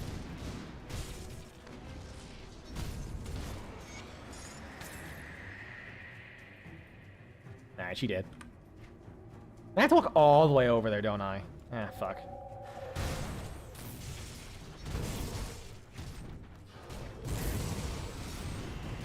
Resident was probably your first step towards becoming God's greatest Bethesda hater. I mean, there is definitely a lot of reasons to hate Skyrim. Absolutely.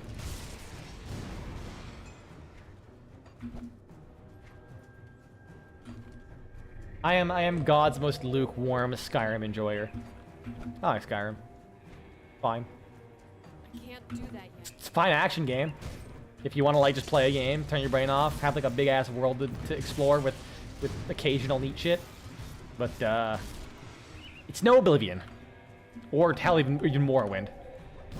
But also, Oblivion was no Morrowind either.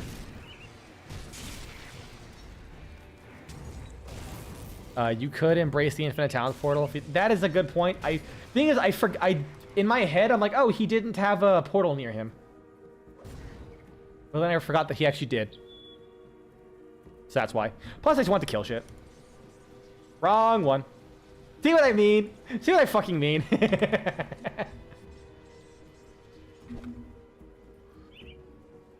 That skill's not ready. You can no less since my daughter's anguished presence. Is it finished? It is done. She is no more. Thank you. What'd I get? Oh, attribute points. Cool.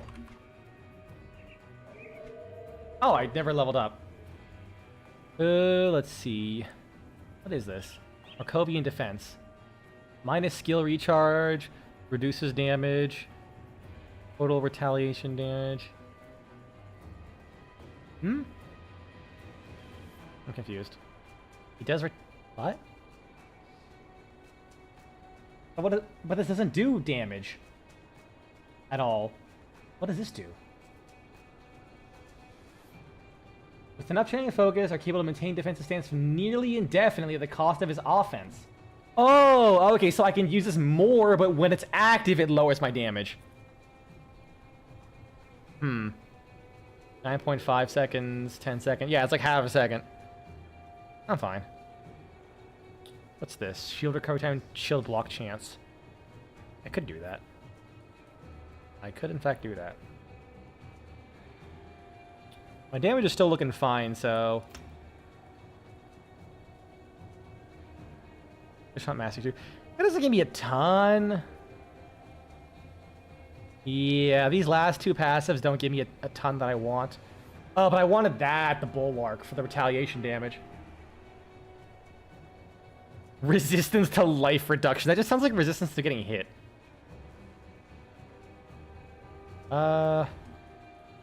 Yeah, the mastery system always kind of fucks with me because, like, I never know when to put in skills into points or mastery.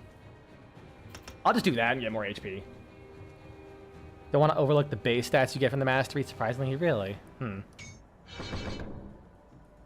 Yeah, I did actually, it's kind of about the same. All things considered, you're right.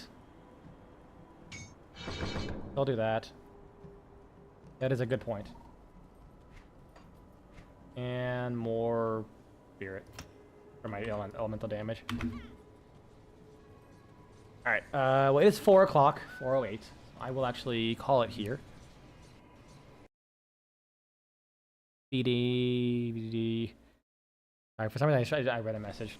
I read a message in my Discord. Well, when I was trying to say something else, I like mixed the words up in my head. I can read that next stream. So yeah, I will be playing tomorrow, more Grim Dawn, and then I'll be doing some more Warframe weeklies. Say Sunday, right? Yeah, say Sunday. I'll doing more Warframe weeklies on Sunday. I'm pretty sure. Let me double check. I think it's the 20th. I have a specific work class. Fuck.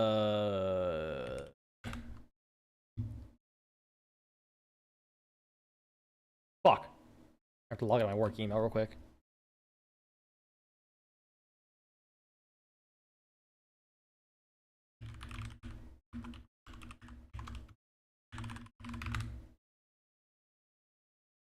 Sign in.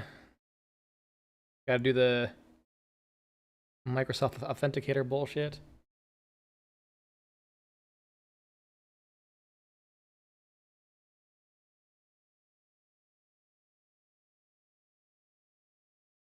And let's see, when is it? Should be the 20th. Should be the 20th.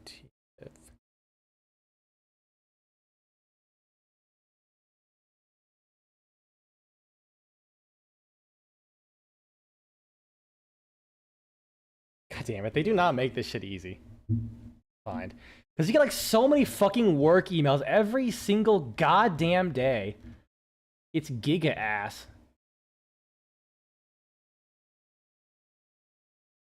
Fuck, where is it?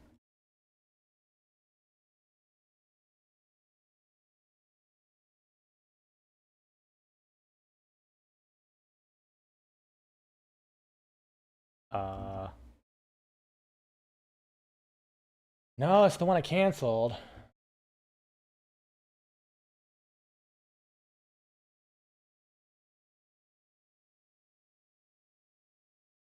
It's here somewhere. You know what, fuck it. I'll figure it out on like the next stream. It's not for like a little bit.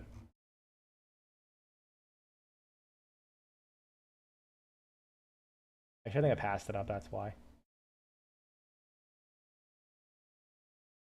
Yeah, okay, it's the 20th. Cool. It took way longer than it should have. Alright, take care, y'all. Peace.